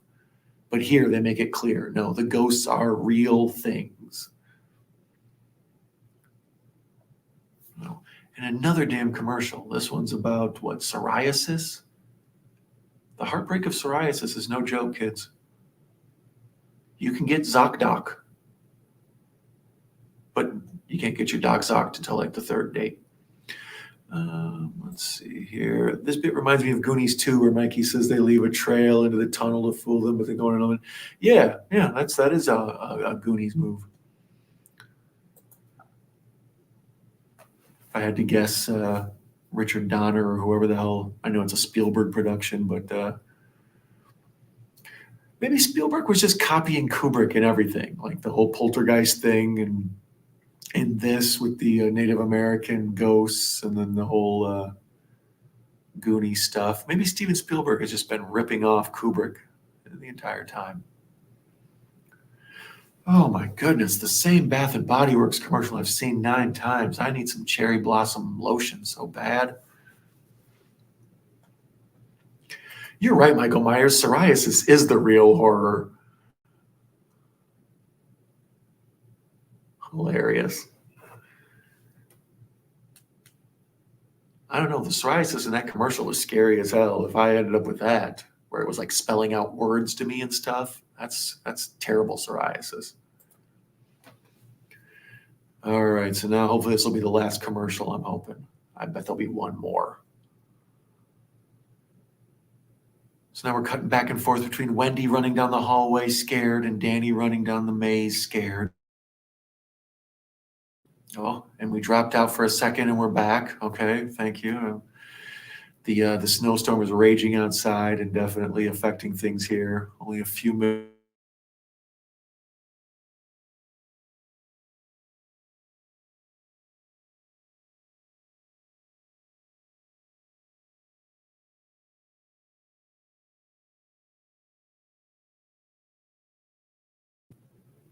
All right, it looks like I'm back again.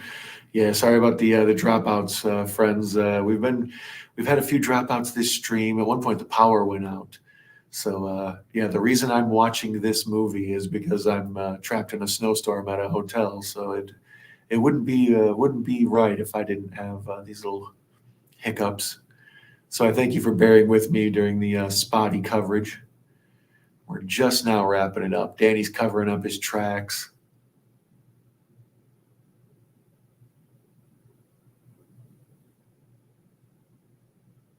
It's weird watching him walk backwards and try to like keep his balance and stuff.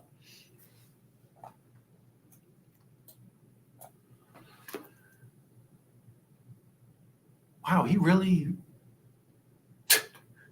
I don't know, that part where he jumps to the side and makes a big dent in the snow, I think that's going to give him away.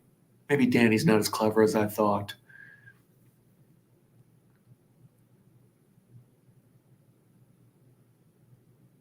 So now here's the red elevators, and they just start pouring blood.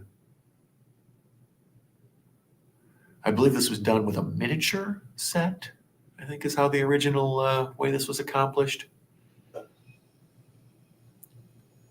Like you build like a little diorama and then you just like tilt it this way a little bit and you just let blood flow in through. But when you look at it, it looks like the same room. I believe that's how they did that shot.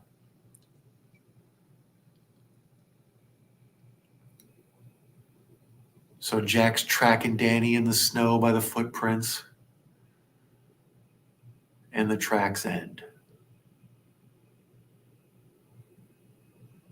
Let me get the Jack face. He's so frustrated and pissed.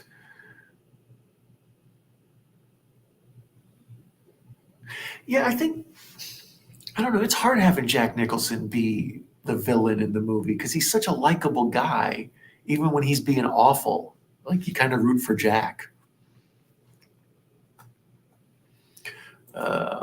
I feel like Jack is probably demented enough at this point to be easily fooled by the footsteps. Yeah. Between being crazy and then there's some question of whether or not he is drinking. The liquor's locked up, but then again, we see him. Whatever. Like I say, to me, it feels like he's intoxicated by the ghosts. And then now he's outside in the hypothermia. He's had severe head trauma. He's definitely not right in the brain at this point.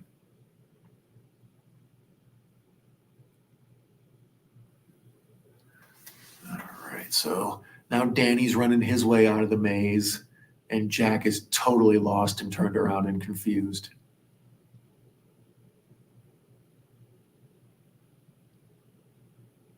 Ooh, now my movie froze. Man, the weather is bad outside. I believe a man once sang, "The weather outside is frightful."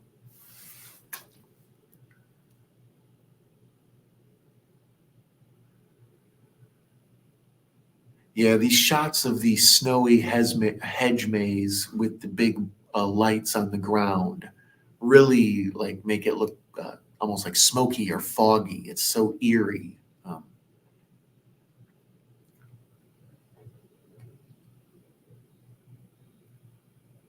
Yeah, really, really cool, amazing cinematography here at the end. The blues and the shadows all just feel. What an idiot! She carried that knife all the way outside, and then she heard Danny, and she threw the knife down and ran to him. It's like, man, you hold on to that knife no matter what. What's wrong with you? Couldn't Grady just have appeared and tipped some warm water over him? Exactly. If the ghosts are real, and I think that's like the king issue, is like once you establish the ghosts are real and what they actually do affect or don't affect, you start opening up a can of worms as far as continuity and storytelling and how did blank happen if blank happened and why didn't blank happen. That's why I kind of like the idea that maybe the ghosts aren't even real. They're all just in Jack's head. Maybe he's just totally nuts.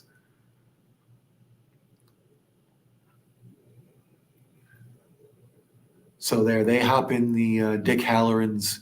Okay, I take that back. I said that Dick wasn't unnecessary. He brought them the snowcat, so they wouldn't have been able to escape without Dick's snowcat.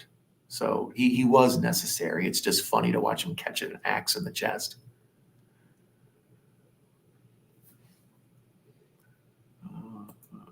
She's been learning from Laurie Strode, just dropping that friggin' knife all the time.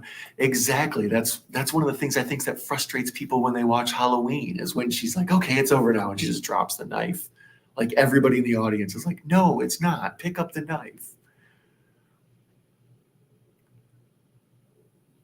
So now here Jack is down. He's basically down for the count. He's slowly wobbling and about ready to collapse in a heap in the snow.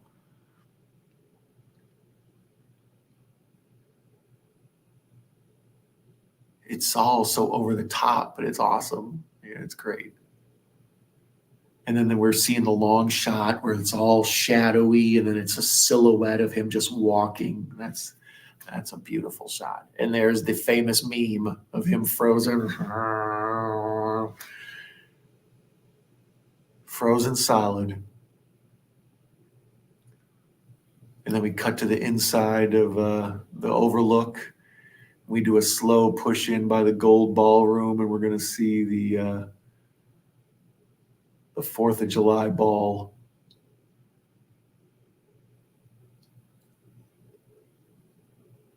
Slow push in, slow push in. They build up the suspense and the tension. I wonder if they shot this in reverse. Like, I bet they probably started in with the close up on the picture and then they backed out and then they ran the shot in reverse. That would be the easiest way to get the smooth version. Because you can tell they're using the steady cam because the camera's bouncing. This shot, you would usually do like a dolly track, so it would be smoother, but that appears to be the floating steady cam shot. So there's Jack, dead center in the middle of the photo. He's always been here.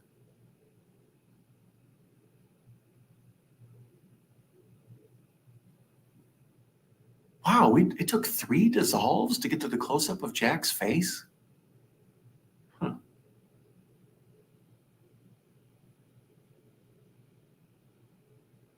And like I said, there's the Overlook Hotel, July 4th ball, 1921. We just had New Year's Eve, and a lot of people redoctored this same photo to make it say Overlook Hotel New Year's Eve. But yes, the original is 4th of July because the Overlook would be closed during New Year's Eve because of the snow. And there it is. Jack Torrance, Jack Nicholson, Wendy Torrance, Shelley Duvall, Danny Lloyd, Forest Ranger 1, David Baxt, Forest Ranger 2, Manning Redwood. That's a hippie name. Photographed by John Alcott. Production, Roy Walker.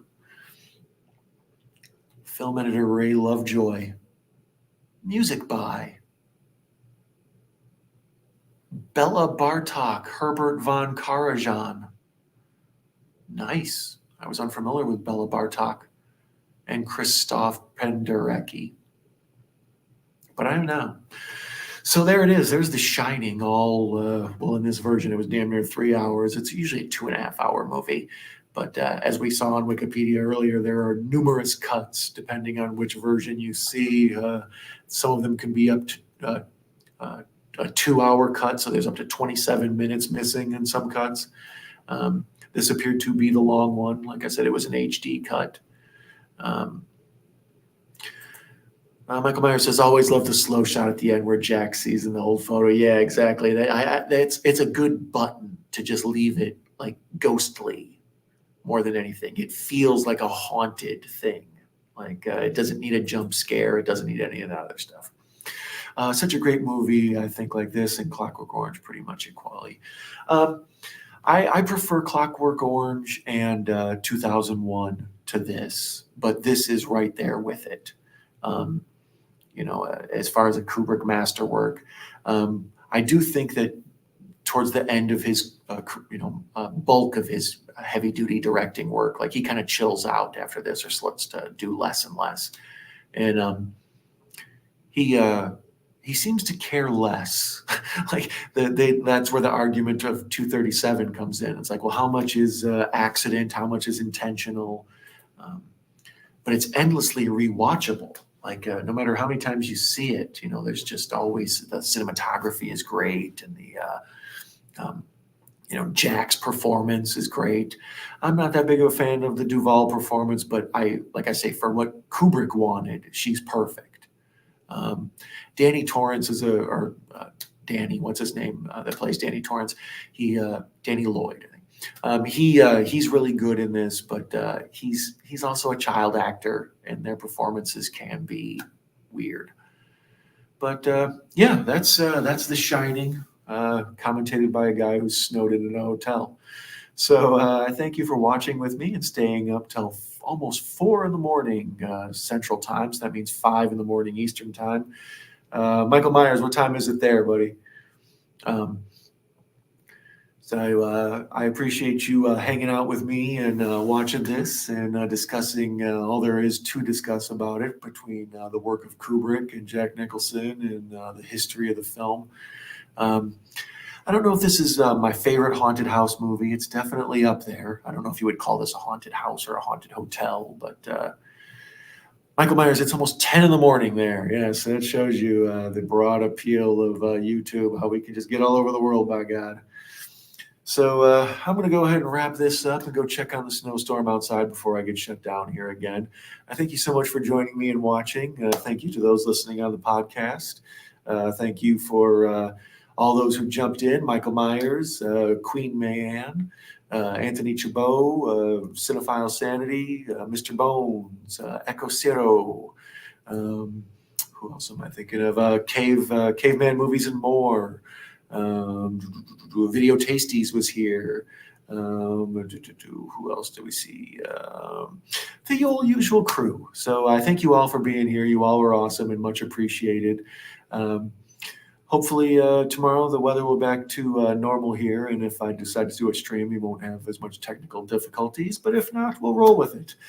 Thank you for joining me. I appreciate you. Thank you, Mr. Myers. I appreciate you being here as well. You take it easy, my friend. And those of you watching and here till the end, I wish you green grass and high tides forever. All right? Good night, my friends.